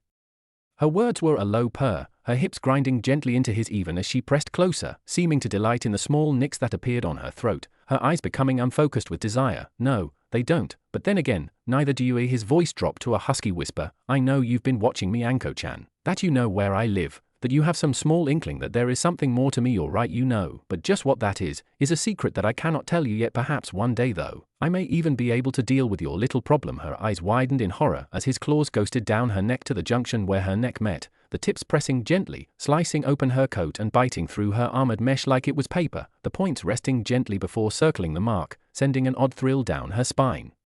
It's strange, there is great power sleeping here, power not your own, like you were branded somehow, but I sense something amiss with it. How close? Her voice was silenced as his knee found her midsection, sending her tumbling over his head to roll through the mud. With a quick kip up, he was on his feet and moving, one hand a blur, as he sent a brace of shuriken cutting through the night and biting deeply into the snakes, making them vanish in a cloud of smoke. Moving in, he tossed Hinata over one's shoulder. Hinata, guide me, now. Fighting back her shock at it all, she activated her Byakugan and started barking directions, leading them closer to 1010, who had somehow been driven further away from them, towards the wall. Still moving fast, he saw 1010 drop the last of her foes before Naruto threw her over his other shoulder, his gait slowing alarmingly as lanterns began to be lit all over the compound. And Naruto. What are you doing? You can't run with us both. Quiet. You'll bite your tongue. Even as he charged bodily forward, his steps faltered slightly, the sting of metal biting into flesh overriding his senses, Hinata's keen eye the only one to catch it. Forcing muscles to act, he finally reached their last barrier to freedom. En Naruto-kun, your legs. Tenten's eyes went wide, there looked to be 3 shuriken in each leg. He just shook his head and cupped his hands once more. I'll catch up, get going. There isn't time. We're not going to. Either you jump or I'll knock you out, throw you over and make Hinata drag you home. Now Gio. Why, you better be right behind. He gave a nod to the blue net before helping to toss her over, Ten quick to follow. He spared the bun-haired girl an unseen smile as he turned back to a mud-caked Anko, his free hand coming up to his armlet and unsealing his staff even as the long talon seemed to retract. Another press, and that odd, shining armor was upon him once more. The snake user's eyes widened as, even on shaky legs, he assumed an intimidating stance. Right leg forward into a deep crouch, the staff held aloft as the left hand was brought forward to the perch of the carrion bird. Going to sacrifice yourself for your friends? His voice was teasing. Would a good king do anything less? She let out an almost mocking laughter. A king now, are you? Just yesterday you were and genuine hopeful. Do tell me, what do you lord over, O king? Almost glowing blue eyes narrowed to bare slits, his lips had parted to answer even as they were both forced to their knees in searing pain as the dead of night vanished into the light of the coming dawn. Their test had come to a close. For Ten and Hinata it had been more than a little surreal, as their feet had touched the ground on the other side of the wall. The illusion had dissolved, quickly reminding them that this was far from the life and death situation that their minds had made them believe. They were back in that oddly cleared field with the severed trunks. Gone were the massive, imposing walls and mine-ridden courtyard, replaced with a simple wooden wall and slickened mud pit that currently had Naruto and Anko facing off in it, Naruto taking his shaky stance, ready to fight to death to slow Anko down enough for them to get away. The massive mansion becoming a simple wooden shack. With a snap of her fingers the illusion had faded into the world around, a massive release of chakra tainting the area and alerting many to the goings-on of the group. Far away, on the other side of the village, a silver-haired jonin looked up from his book and very nearly caught a fist in the face courtesy of the Ucha. Elsewhere a man with a cigarette looked up from his shogi game and missed a young blonde teen moving one of his pieces a space to the left, causing his opponent to smirk. Lastly a man in green spandex missed a step and took a fall, and by his own vow went in search of a boulder before beginning to climb the face of the Hokage monument. Forcing himself to his feet, Naruto, logically, knew that there were no injuries to his legs, yet the tricks played on him by his own mind were screaming at him that he had been stabbed in the legs, that he needed to seek medical attention or at the least lay down. He fought it off. For Anko, who had been trapped as well, although not injured, she was still feeling the sudden loss of equilibrium due to the changes in scale and shift from night to day. Not much fun. All right everyone, bring it in. For sets of eyes locked on the brunette before moving in, one hobbling before dropping to the ground before her, the three girls quick to check on him and make sure he was okay. Kurinai's smile was less than comforting. Are you having a problem, Naruto-san? Narrowed eyes met hers, though his voice sounded slightly jovial. You are quite good at genjutsu, Kurinai-sensei. Now her grin was a genuine one. Why thank you. Now, can you tell me what you did wrong? Any of you? Silence was her answer. Yet her smile never faltered. Good answer. That caused a few confused looks. Kurinai-sensei, why do you mean? Hinata, given your situation, with the information you had on hand, you acted almost perfectly. For those more skilled, or permitted to use chakra, then you would be able to have gotten in and out without the secondary kills. As it stands, you were perfect for an assassin or spy that didn't have ninja training. Ten, you recall the boy in your class that couldn't use chakra, correct? She received a nod. This is not unlike how he would have had to act. That portion of the test was to see if you relied too heavily on your chakra. The only amounts you used were the small pulses needed for Hinata's bloodline. You were also able to avoid the traps initially until we turned the tables on you. How do you mean? You didn't find it odd, Ten, that Anko found you suddenly like that? That the guards just seemed to keep coming? And now that you mention it, yes, there was a second layer of illusions that I triggered upon your escape and allowed Anko to try and slow you down, within reason. Now Naruto, I would like to commend you on your willingness to sacrifice yourself for your teammates, but I must ask, what were you thinking by trying to carry them all out of there? They are kunoichi of the village, you need to trust in their skills. Naruto was silent for a moment before looking to Ten and Hinata, the former looking more than a bit annoyed while the latter looked emotionless. Kurinai-sensei, I do not think badly of Hinata-san or Tenten-san, I simply knew that Hinata had already strained herself in battle and should expend her power guiding us, and you Ten if I had let you follow or lead it could have resulted in a tripping of the minds, or you being stuck and falling, and with me already carrying Hinata I was unsure if I could turn back in time to render aid. Afterwards I knew my injuries would have only slowed the others down, so I turned to fight. I said that I wanted to be a leader. Well, a good leader is the first one in, and the last one out. In this instance, I couldn't be the first in, so I was at least going to be the last out. But Naruto-kun, we could have all made it if you had just trusted us. Hinata-san, I did trust you, to guide me, but you were already in pain and tiring. By acting as I did I was hoping that you would have the energy to escape. And me? You had fought harder against those guards than Hinata or I did against our opponents combined. Really, all it boiled down to is that I made a judgment call. It allowed you both to get away. It may have been incorrect in hindsight, but in that moment the act was done, and I stand by it. The four women looked at the boy in mild shock. They were expecting him to kowtow in some way, or to at least apologize to them. The way any other boy may act when faced with a group of angry, or at least accusing, women bearing down on them. Instead, he held firm to his stance and refused to budge, earning a begrudging respect from the crimson-eyed jonin. All right, well, all that aside, I must admit that I'm quite impressed. Anko?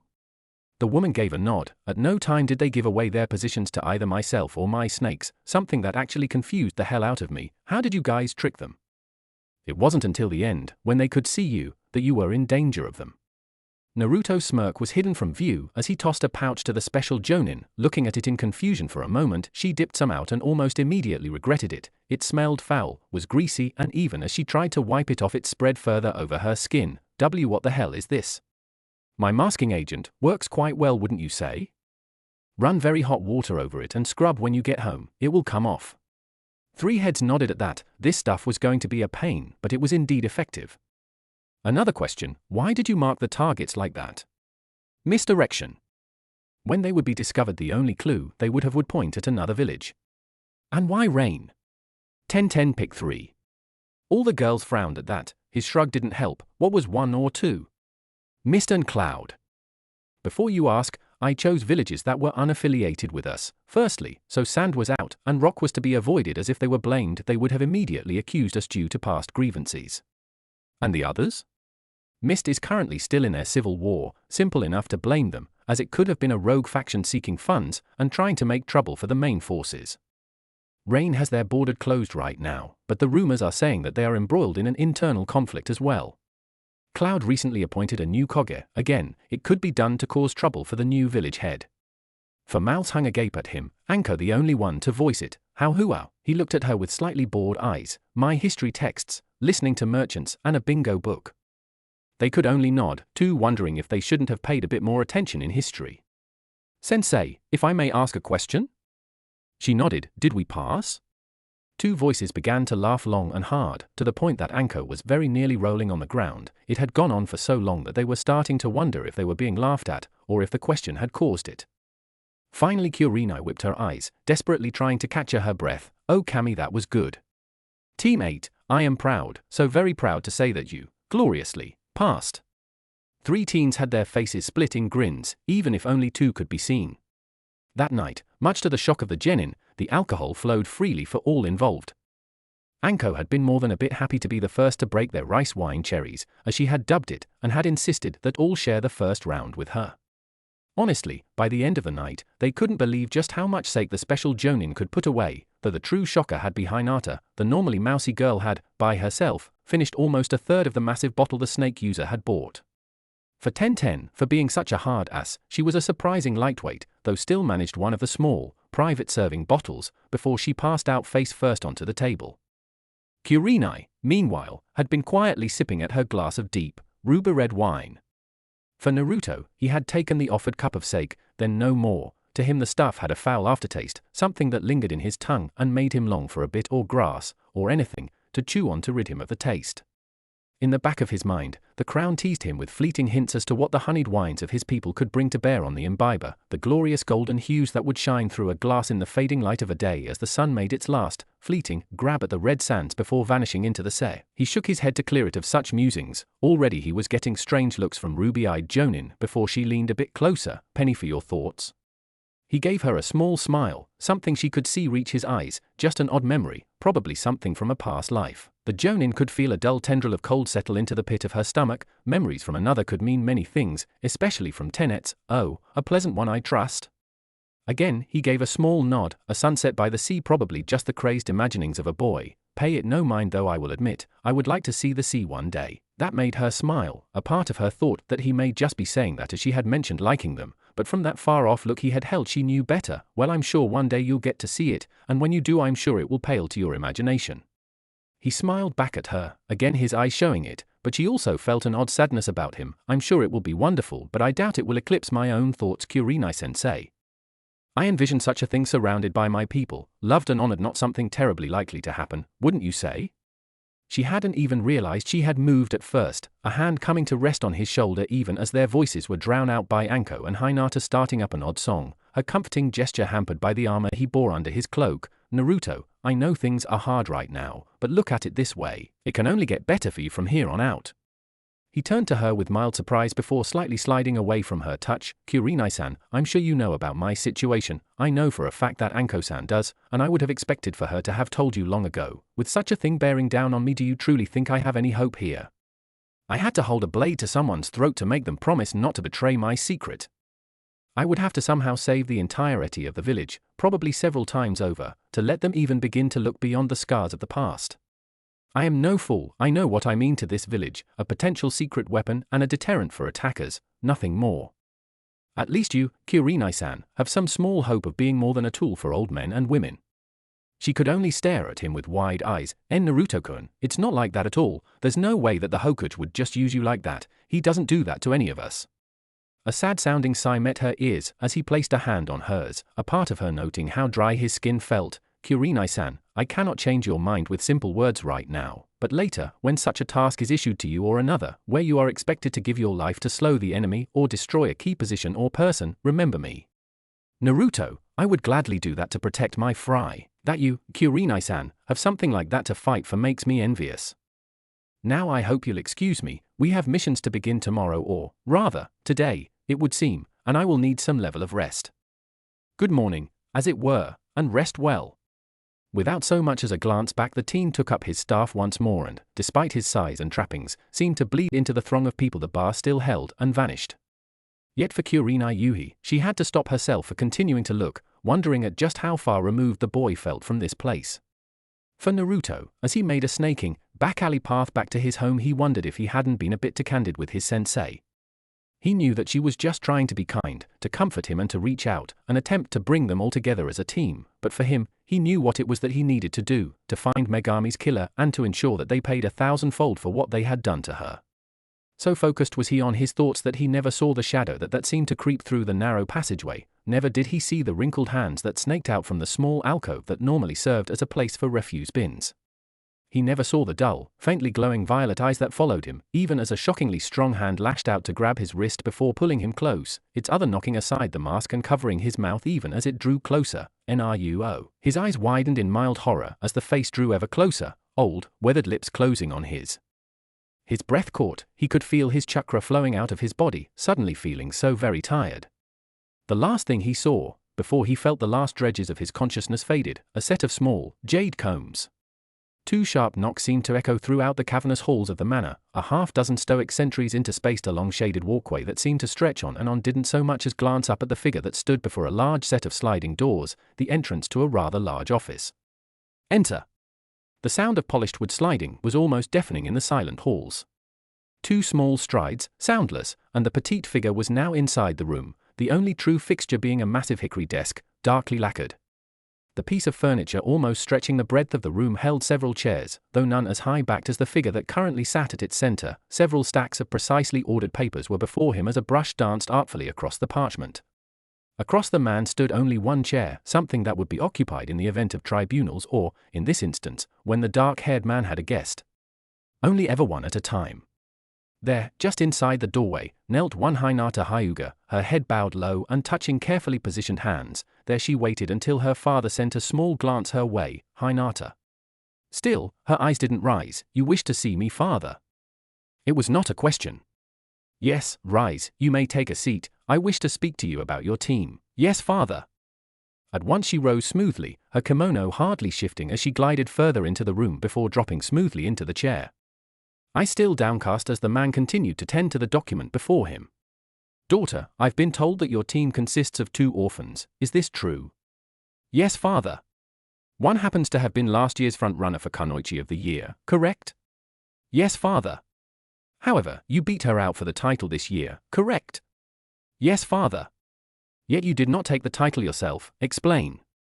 To the average person her flinch would be unseen, however, Hayashi Hyuga was not average, not by any means of the word. Father, this year's Kunoichi of the Year was one Sakura Haruno. The girl was driven by her affections for the last of the Uchiha, In addition, there was speculation that her parents, the head of the Merchants Guild, were close with the headmaster. Speaking in terms of the physical, she was not noteworthy and failed to impress constantly. That said, when it came to the academic, she was remarkable. Iruka-sensei speculates that she could, due to her impressive ability, pass tune-in level tests as it stands. It was highly recommended that she peruse a role in teaching or the medical field. However, she is determined to garner the affection of her teammate, so that seems unlikely. If he had an opinion, then Hayashi didn't make it known. I see these two teammates of yours, their names. Tenten and Naruto Uzumaki. His brush paused for a moment, the act startling the young Hyuga. Nothing ever seemed to give her father pause, almost as though he were trying to make up for the act. His brush redoubled its movements. Uzumaki-san, blonde hair, unique clothing. Yes, father. And your opinion of the boy? Father?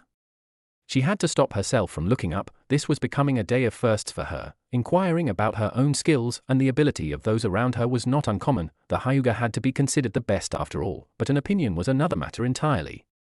I asked your opinion of the boy. He was once known for his rather energetic, if enigmatic, behavior. Now he simply has the latter. Even some of our best among ANBU have lost track of him in the past. It is known that he abandons his home after a time and heads to parts unknown, but that location has long been a mystery. I suppose if you must know, I am curious. Now her head did snap up, wide eyes boring into the man who did not look up for his documents. If her father was curious about someone, then it was usually something rather serious, either a threat to the clan or something that could potentially further it. Before her own kidnapping when she was young, it was said that her father was curious about the Kumo delegation, and that almost sparked a war. Now he was being pressed for information about her own teammate? Father, all in all, Naruto-san seems to be focused, if not driven. He has alluded to someone having wronged him, destroyed something important to him, and he seeks to find that person or persons and deal with them. In class he was typically quiet, most especially after his second year in the academy. Afterwards he became almost stoic and excelled in class, while attempting to avoid drawing attention to himself, holding a firm position in the mid to lower section of the class rankings. That said, his stealth was second to none in class, and possesses an analytical mind that is remarkable. During our genin trial he quickly and decisively led us to complete a mock mission in such a way that left our sensei speechless. I believe that he had simply decided he did not wish to stand out in class and did his best to avoid attention. During our trial he had managed to force one of our sensei, Special Jonin Anko Mitarashi, into a stalemate with blades at one another's neck, and was ready to fight her to his apparent end to let us get away with the package. I see. And why did he have to do such a thing? In the course of the mission there was a number of unseen traps, and the use of chakra was limited. To that end I pulsed my Byakugan in order to remain undetected. The repeated activation of my eyes put undue strain on them, and to ensure that we got away he ordered us to go. At the time it was believed he was injured, so he made a judgment call to stay behind and slow the pursuers while I and Tenten got away, my eyes being needed to look for more patrols and traps. The man's brush stopped once more, twice in one sitting, was beyond shocking to the girl. Interesting. Had the boy always been such a tactician? I do not know, father. As I said, he remained in the background for the most part, though that changed the day of team assignments. Explain. Father, that day he arrived in his normal outfit. However, he had several new accessories: a stone mask fashioned like a woman, a long piece of armor on his left arm that ended in long claws, and a winged staff. Save the mask, they are seemingly made of precious metals and gems. In addition, under the clothing was an ornate armor, interlinked scales that were fashioned to look like feathers.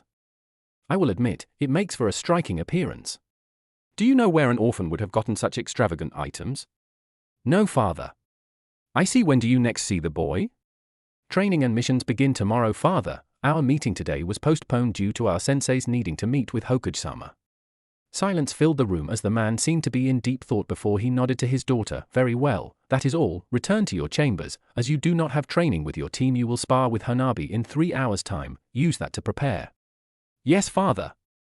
Without sparing a glance at the man, the young girl rose and moved out of the room, offering her father one last small bow before she retreated to her chambers, a place where she could moan in pain without interruption. She was never drinking again, so you're saying that Naruto is showing surprising qualities of leadership. That's good. However, his loyalty is in question. 2 sets of eyes narrowed at the old man. No, you're reading into it too far.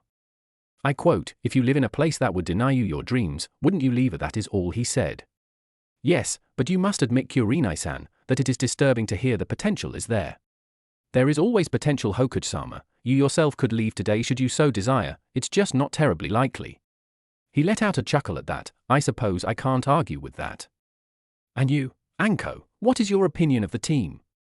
Hokage-sama, they are an exemplary group, one that I believe was overlooked in the academy if what I've seen is anything to go by. Hinata Hyuga's control of her bloodline was remarkable and despite the illusion's complexity was able to safely guide her team in and out. Tenten's skills effectively held off multiple waves of enemies and Naruto's misdirection would have left a real target searching for months for a true culprit. In addition, he managed to fight me to a standstill. Admittedly, I was hardly going full out, but it is still worthy of note, sir.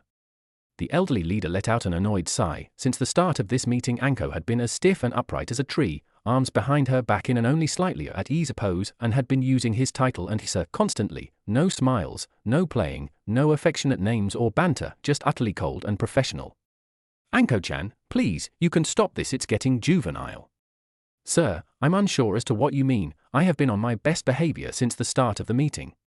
He gave a small smile. That's the point, Anko-chan. If anything, her eyes narrowed further, almost making her seem like the serpent her sensei associated with. Sir, you are Lord Hokage. I wouldn't want to put my loyalty in question by acting in any way that would make you look at me as anything but a loyal soldier, perhaps a tracking seal or an ANBU team woe. A quick spike of chakra was enough to silence her, though he didn't seem angry. If anything, he looked very tired. Enough, Anko. I know you are angry about our last meeting, but I have to look at the safety of the whole, not just the one. Sir, then why am I still here? If there is a potential threat, then it should be dealt with, be it a former master, a lazy ninja, one whose sanity is questionable, one whose drive could lead to madness, one who holds a position that could lead to favoritism, or those who are sick and could fall in battle. Why should one be singled when the potential is so great? I know he holds something dangerous, but there are a number of shinobi in the village that possess techniques potentially as destructive. Kurenai could only gape at her friend. She tended to forget that Anko was the prodigy of their graduating class, handpicked by Orochimaru to be his apprentice to all he knew. Her antics tended to make you forget what a keen mind she possessed. But should she ply herself, then her potential was far greater than that of even Sharingan Kakashi, who if he didn't have his eye would probably only be considered an average shinobi. Yes, he was skilled, but his reliance on that eye of his in the heat of it was not unknown to his peers. Anko-chan, surely that's going too far. I would never allow things to get so lax in the Ville. My lord, Kakashi Hatake, chronically late. Gari, challenging himself to the point of serious injury. Sasukacha, working towards killing his brother at any cost. Asuma Sarutobi, son of the Hokage. Hayate Geku, lungs damage due to childhood illness.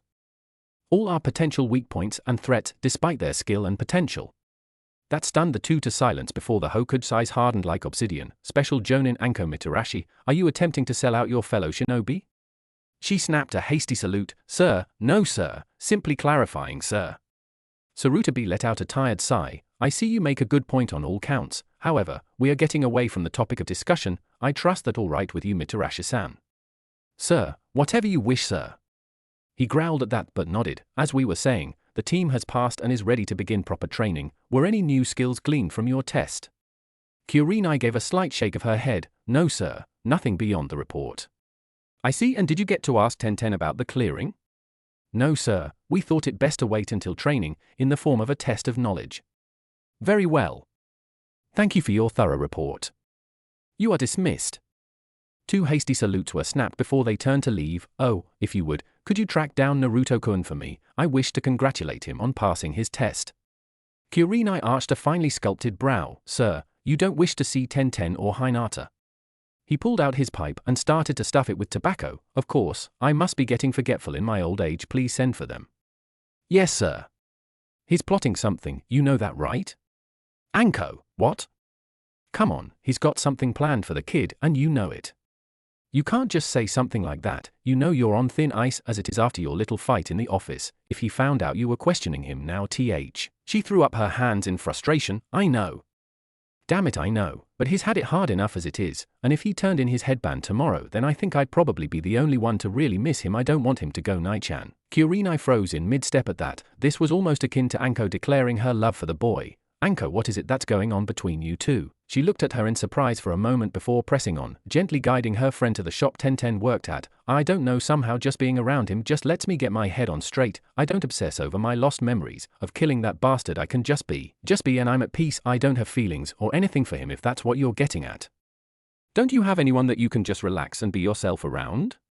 After a long moment of her purple friend looking at her expectantly, she smirked and threw an arm over her shoulder. Yeah, one or two. The pair could only laugh at that before stopping before the rather modest-looking store. Okay, you get the girls. Naruto will be a bit hard to pin down. I'll go looking for him, I know his haunts. Kurenai arched a brow at that, the act becoming more and more common as of late. I'm sure I could find him if IWA. Yeah, you could, but at the same time it would be faster if I did it, you know that. She let out a small chuckle. All right, go find your boyfriend. The crimson-eyed Jonin never saw the smack to the back of her head coming. It's not like that. Sure. She let out a huff of annoyance before vanishing in a swirl of leaves, not able to drive the image of Kurenai's grinning face from her thoughts. Her own blush wasn't helping in the slightest. For Tenten it had been business as usual, at least for her part-time job that is. First when she arrived she was to sweep the steps, then she was to polish the counter, clean her hands, then get fresh cloths before moving on to dusting and polishing the blades. After that she was to check the cloth wrappings on the weapons, making sure they were taut. Next came tending the forge, shoveling and brushing the furnace before restocking the area with coals and wood, realigning the hammers and getting the water and oil for the trough before opening the store. Then came the wait. That was the worst part. It was all well and good when things like the promotion exams were up or the rotations came in from the remote outposts, then it was busy, then she could largely blank her mind and just go through the motions. But when there was nothing going on her mind would wander, and as with many, a wandering mind could go to some unique places. Like how she currently found herself, wondering what it was about her male teammate that had him hanging out in a cemetery when she had found him that morning, where had he gotten those weapons, and just how was it that he was so powerful fresh out of the academy.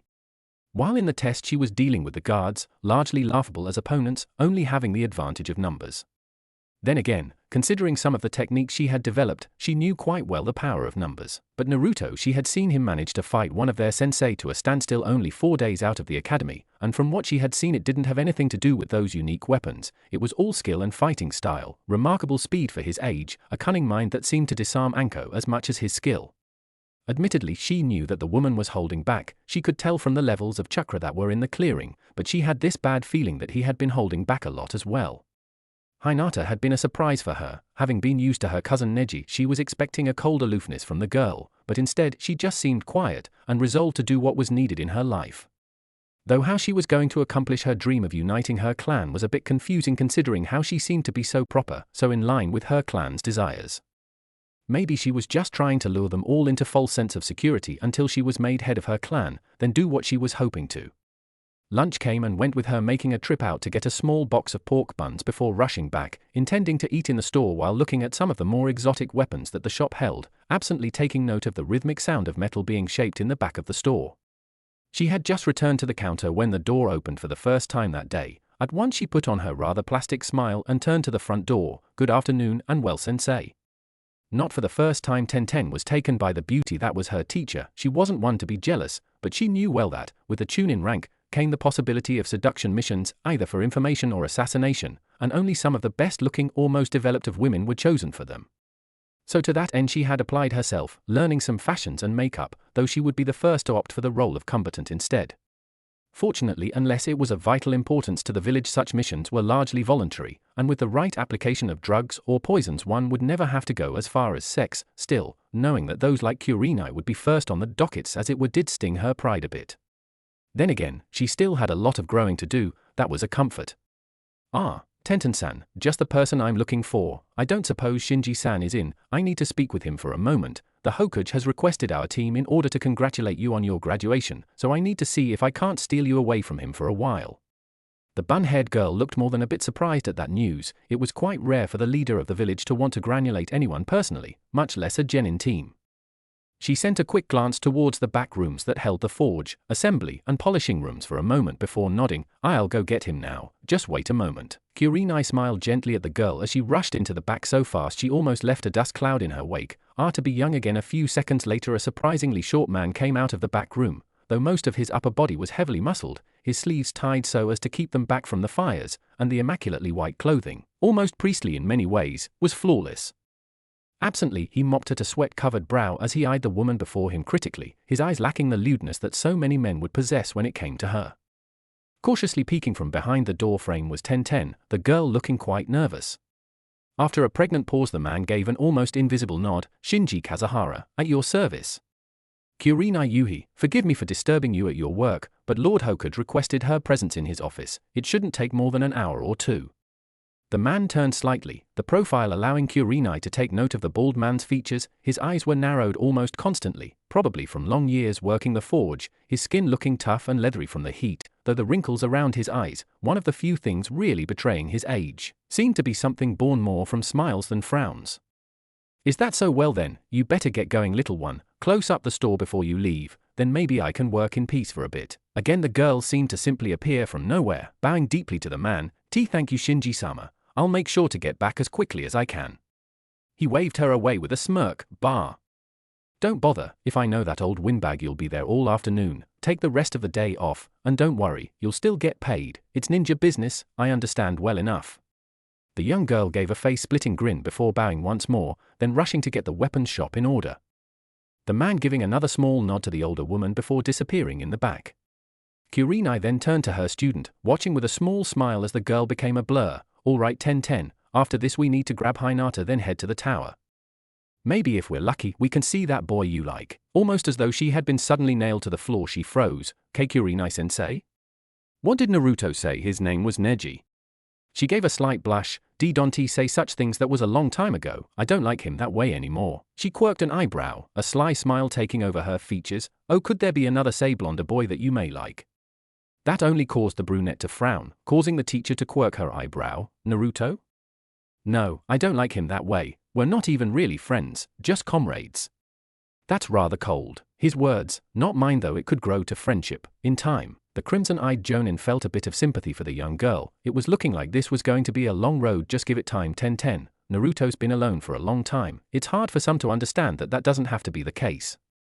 Much to Kurenai's dismay, however, this only seemed to make the young weapon master flinch and stare at the doorknob for a long moment before slamming the key into the lock and turning it. I know I'm one of the ones that ignored him, all because the other workers at the orphanage told us to avoid him, that he was dangerous. She gave a small laugh. Her eyes shadowed in memory, something that looked utterly wrong on one so young. You know, I remember this one time when we were really little. He came running into the dormitories and said he'd found the best playhouse ever, wanted all of us to come and see it. Oh? That piqued her interest. She herself remembered what the blonde used to be like, not unlike how Anko would act before their own incidences changed everything. Yeah, it was really hot that year and most of the time we were sent outside to play because of how rundown the place was. Naruto said the place was really cool, not that kinda cool, you know what I mean. She waved off her own comment, making the taller of the duo chuckle. Anyway, a bunch of us were really looking forward to it. We started to chase after him, but all the helpers there got in the way and stopped us, said that his found building had to be unsafe for children. I remember one boy asking why they let Naruto go then. What did they say? They said that if we followed him that a demon would get us. Kurenai's breath hitched, though it went unheard by 10-10 as she was still lost in her memories, but the way they said it was almost like though he was the demon, and that's just crazy. I mean, who would think that Naruto was some beast from the depths of the Makai? That set her to giggling, though she was a bit worried to see that Kurenai wasn't laughing in the slightest. Not at the ramen stand, not at the dango cart, not on the false head, not in the forest of death, not at the academy, not at his apartment, not at the bar. Okay, that last one was just for her. It had been almost 2 hours already and still no blonde, and the most maddening thing was, the very first place she looked, the one most likely to have him, didn't seem to. Not at the tomb. Now she was starting to get a bit frantic. She had tried sensing with her chakra, but she was never really any good at that. She had tried the snakes and they just would lead her back to the tomb, usually after a massive trek around the city as they followed his seemingly meandering paths. She even tried asking the other genin and jonin, still no dice. Now she was starting to get worried, her mind flashing back to what the old man had told them of the person attacking others and draining them of their chakra, and there were very few in the village that could claim to have quite as much as the blonde teen. Still, she was certain that nothing serious had happened to him. She had a feeling they would have felt the backlash of such a thing. With little better to go by, she returned to the tomb, appearing in a swirl of leaves on one of the many trees in the area, watching the obscured tomb entrance one more. When in doubt, she had always somehow known he was inside, like there was some form of an odd tether, something connecting them. Come on, you little brat, where are we? The rustling of a bush. The slight shifting of grass. Dull thumps on the bark of the tree. Then the tickling of her legs as something moved up them, causing her to lash out with a kunai, her hand coming back with a familiar brown scorpion a bit larger than her hand, speared cleanly though thorax. Her eyes widened for a moment in shock before pulling the little creature from the blade, her eyes narrowing as she saw that the scorpion had crumbled a bit as it came free, but she poked it. How can? The arachnid twitched, making her throw it away in shock as, with a flick of tail and claws, it flipped itself back over and seemed to look at her. two sharp snaps of its claws as it lowers its stance, its tail rising to a striking position as the two stared each other down. "What the hell are you?" Its answer was a snapping of claws. Asterisk clack, clack asterisk, "Why you dead?"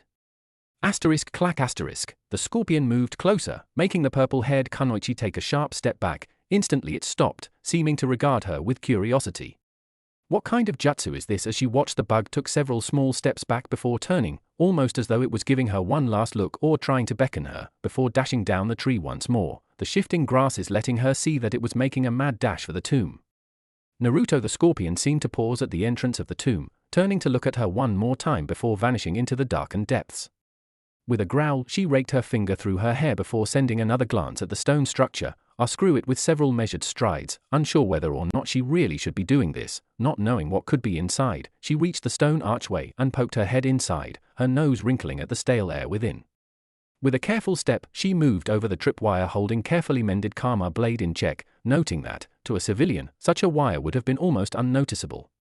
Inside, she couldn't help but notice the bizarre mural before seeing a dim, flickering light coming from deeper within. "Damn it, Anko, you know better. You've seen enough movies to know not to come in here without enough explosive notes to level a village." Pulling a pair of kunai, she was quick to wrap one of the mentioned notes around the handle, while the other she used to cautiously peer around the corner, showing a well-lit room at the end of a hall, one with what looked to be a throne of some form.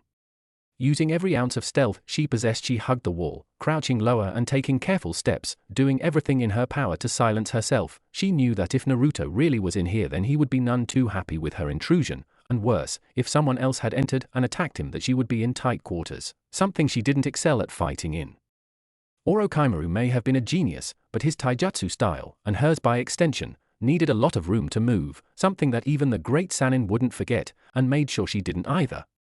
Finally reaching the larger room, she froze, her jaw hanging loose as she gazed upon not one, but two glittering chairs of gold and precious stones, both of them almost lovingly maintained to the point that the reddish gold shone like the sun in the firelight. The room carefully swept, and even the odd symbols on the wall looked to have been restored.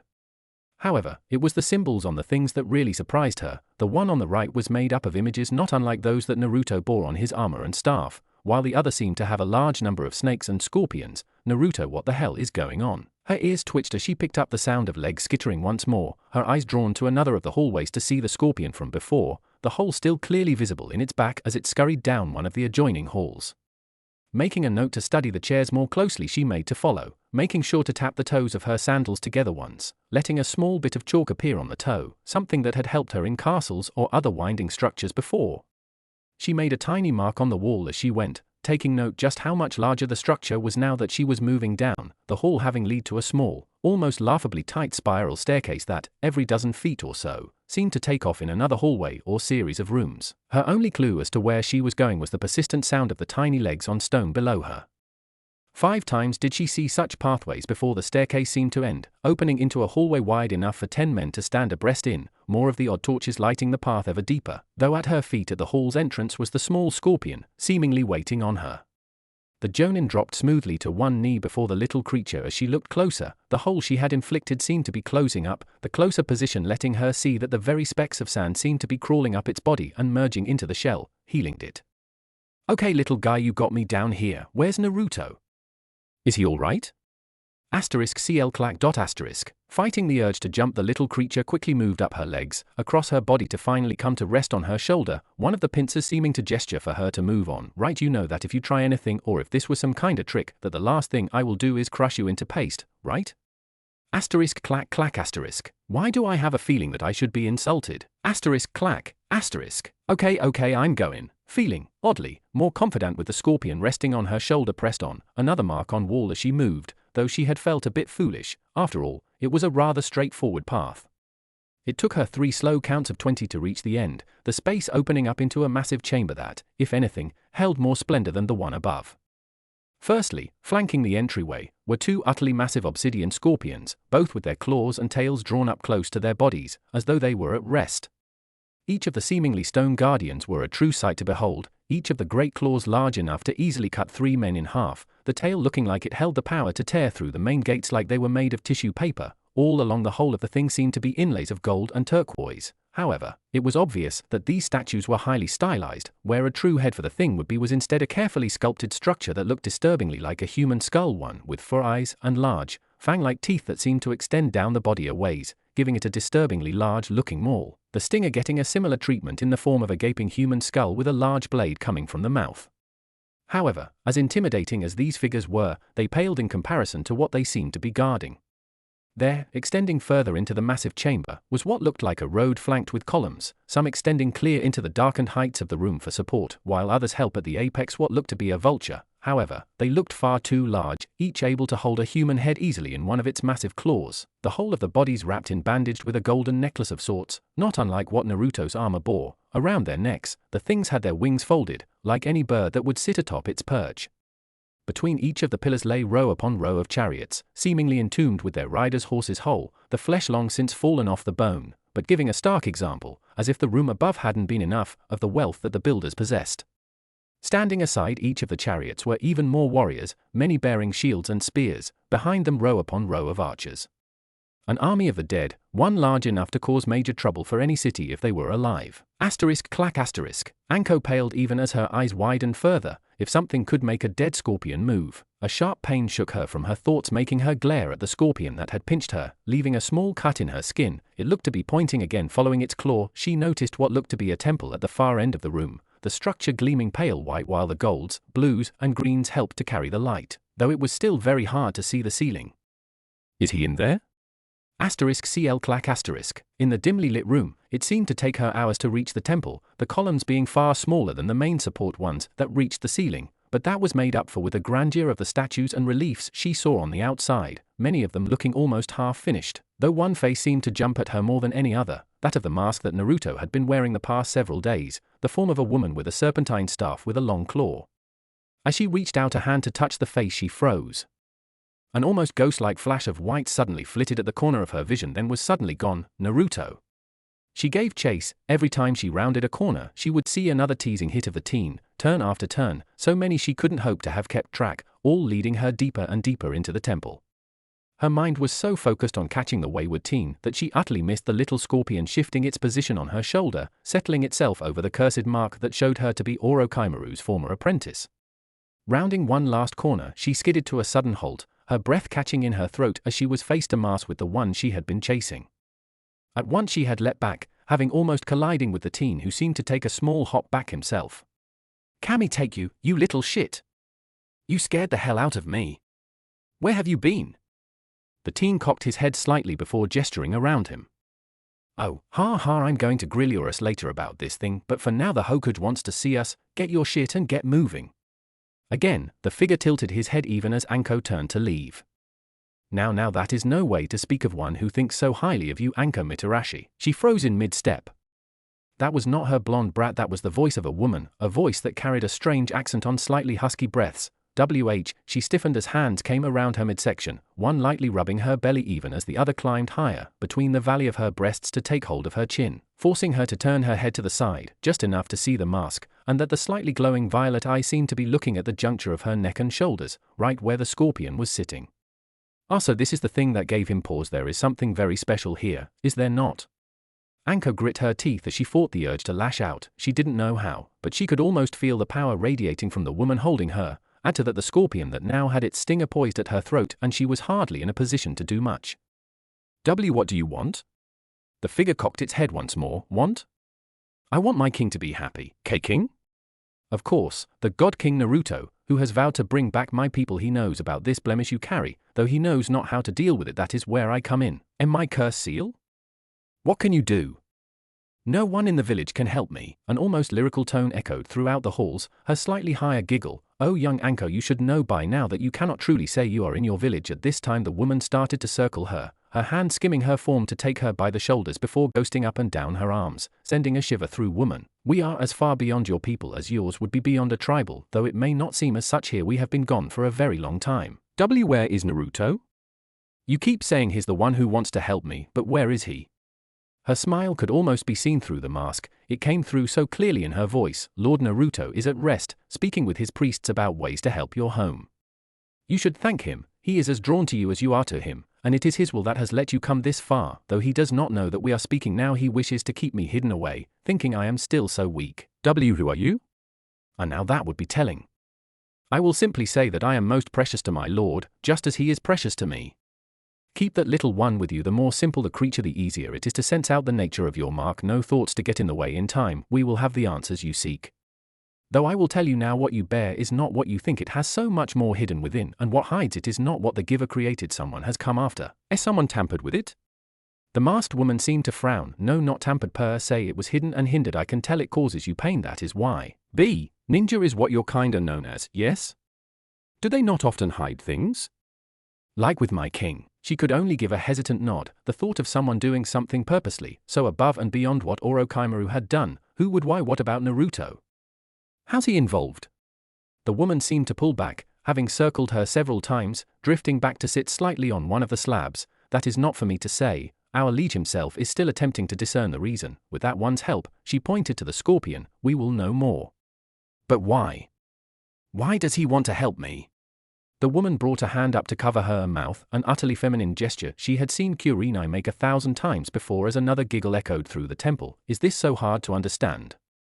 Anko could only look at her with almost hopeless confusion. You were kind to him when he was alone, even if it was only a presence. He needs no other reason. The weight of what she had said took several long moments to sink in, her knees starting to feel like jelly. First all the incredible things she had seen in here, then simply because she'd wanted to be around the kid. He had somehow found a way to help her to find those that could finally let her understand what had been done to her. It was unreal, and it all seemed to hinge on a tomb of all things. You are not looking well, young one. Perhaps you should rest. I think that's a good idea. Come, I will take you to him. He has need of rest as well, and it will give you time to speak, to just be. Who are you? She seemed to go silent for a time, as though trying to decide if she should say anything. I am known as Xandri, High Queen of the Deshret. If anything, the snake summoner's eyes grew wider still. Q Queen, but you said that Naruto was my king. Then you and him. She giggled once more. In a way, yes, though you should not worry. A king as virile as mine will be having many in his life. Perhaps that is what draws you to him, no?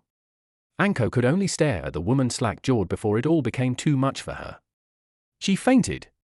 The queen's giggle became a solid, rolling laugh as with a gesture 2 skeletal warriors moved from the shadows. It seems young Anko here has had a bit too many surprises. Take her to our lord's chambers that she may rest.